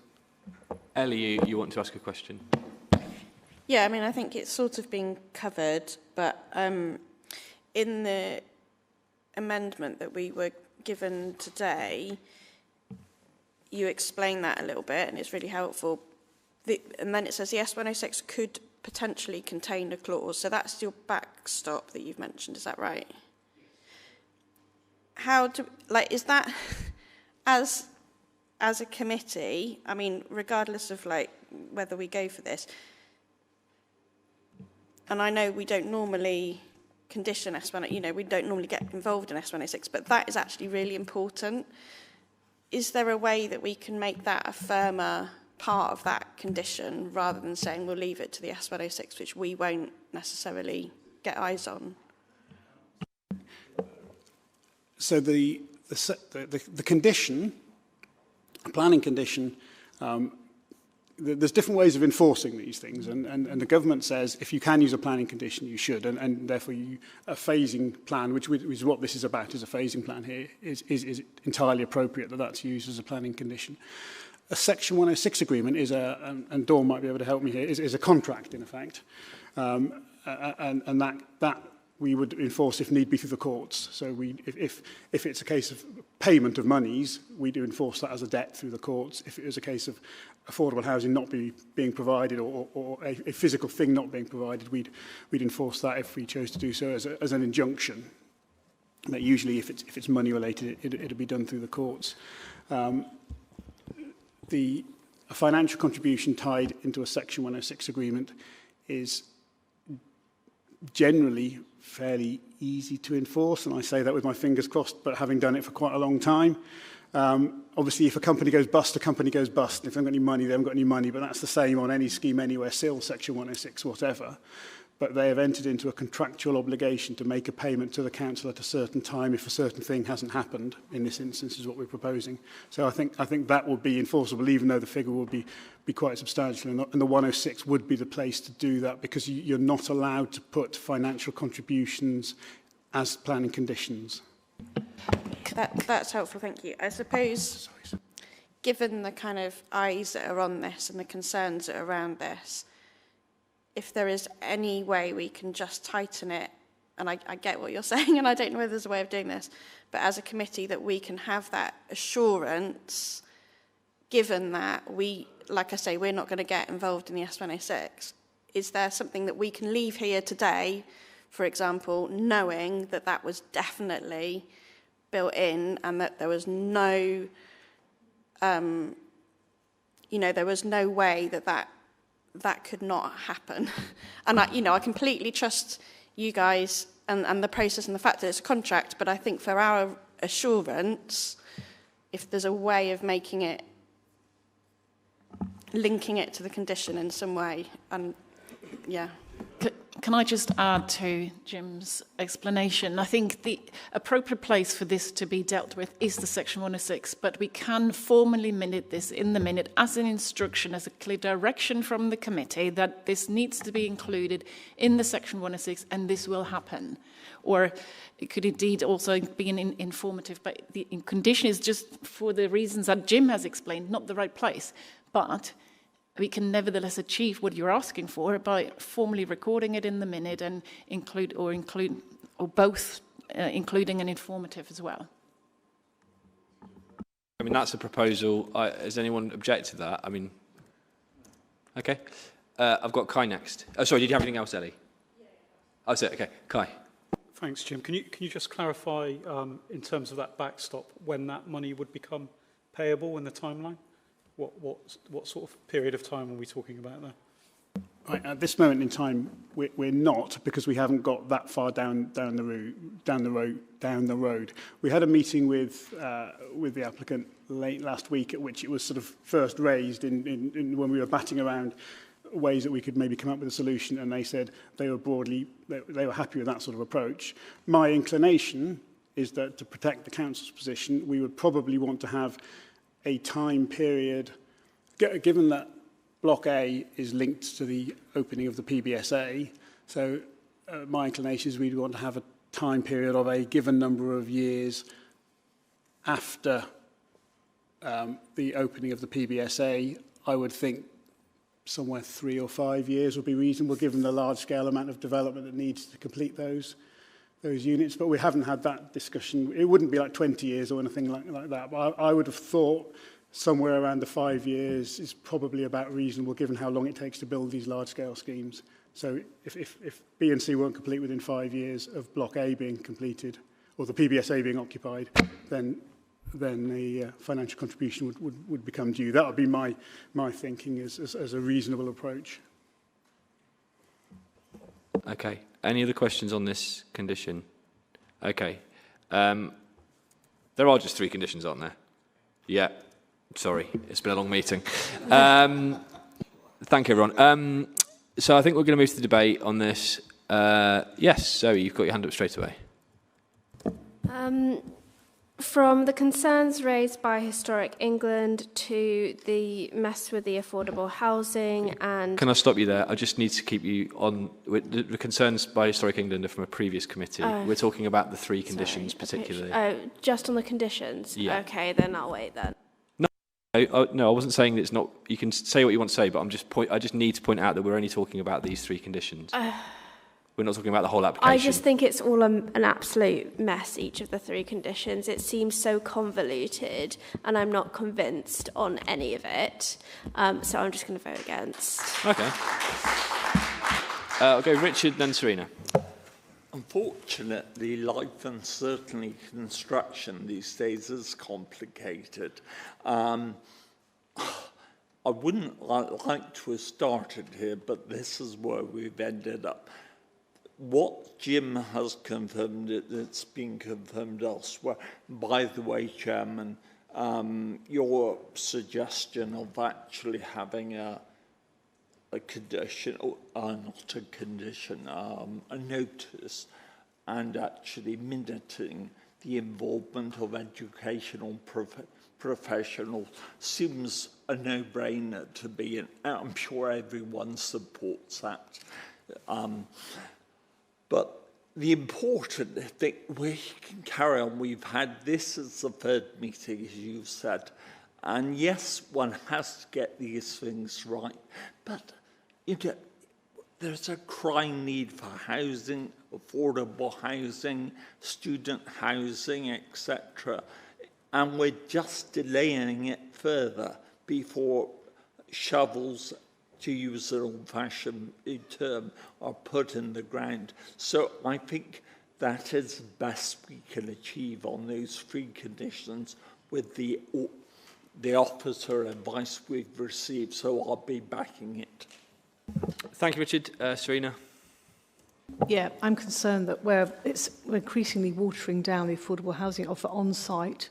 There are lots of variables here, and we're paying a very high price in terms of design and other aspects of this, which the community are unhappy with. I feel we've had, I'm not blaming anyone, it's the nature of the industry, I know, but very last minute information, and which feels a bit muddled. It may not be, but it's all been worked through and conversations are still ongoing. I wouldn't be confident voting for this at the moment. I mean, I think the preference is to defer, to be honest, to sort this out, really. Okay. Thank you. Anyone else want to make any comments? Kai, go ahead. Yeah, I think I'm happy with the first two conditions. Obviously, this one, as mentioned, has just been landed on us. And I don't think I've fully been able to think through the consequences, really, of the implications of this new condition. I don't think it's good practice from the developer, i.e. to have a position of providing all the units in one block. We try and get that done first, and then they resist that. I don't think that gives me confidence in the developer here. So I don't know. I think maybe on this particular condition, a deferral might be an option, but I've not completely made my mind up. I'll listen to what everyone else says. I think I may have hastily gone into the debate, and actually there might be just one extra question I need to ask, which is, can we take two of these conditions and then defer one of them? Is that allowed within the rules? Has anyone got any comments on that? I think you can, but I mean, do consider as well around, it does bear risks. You know, there is also the risk of non-determination appeals then, the longer this drags on. The other thing to bear in mind is you may want to consider whether, which was considered last time, whether to delegate to the chair the finalisation of some detailed aspects.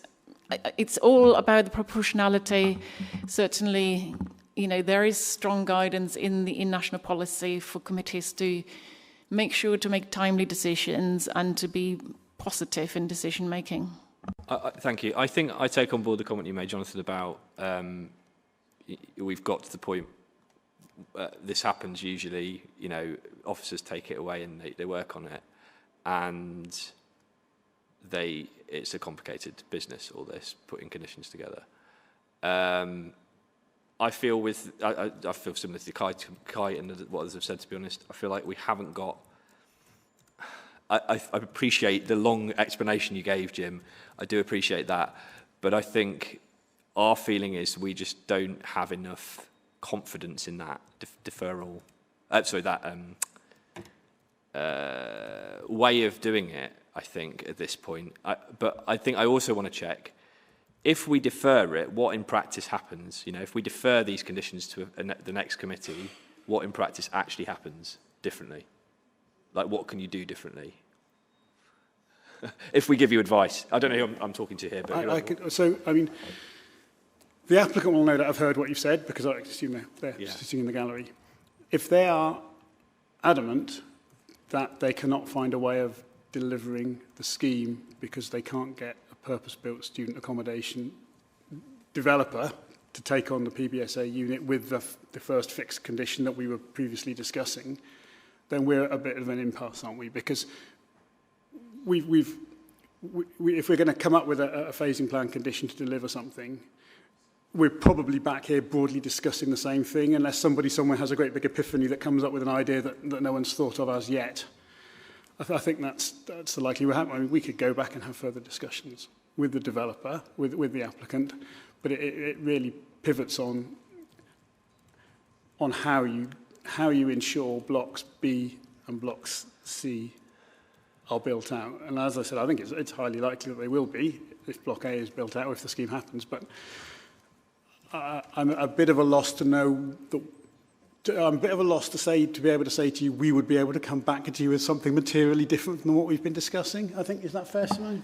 Yes, I would certainly agree with that. I think we have all the information in front of us. The key change in the alternative, what we are recommending now, is that it enables a more nuanced phasing, which means that it makes it more realistic and possible in financing terms, because otherwise you have to bring forward everything in one go. So it's very, very big, very expensive, and I think it's therefore understandable that it's difficult to bring that forward, whereas to allow them to bring it forward in blocks means you can bring forward bits at a time, which makes it financeable, makes it deliverable.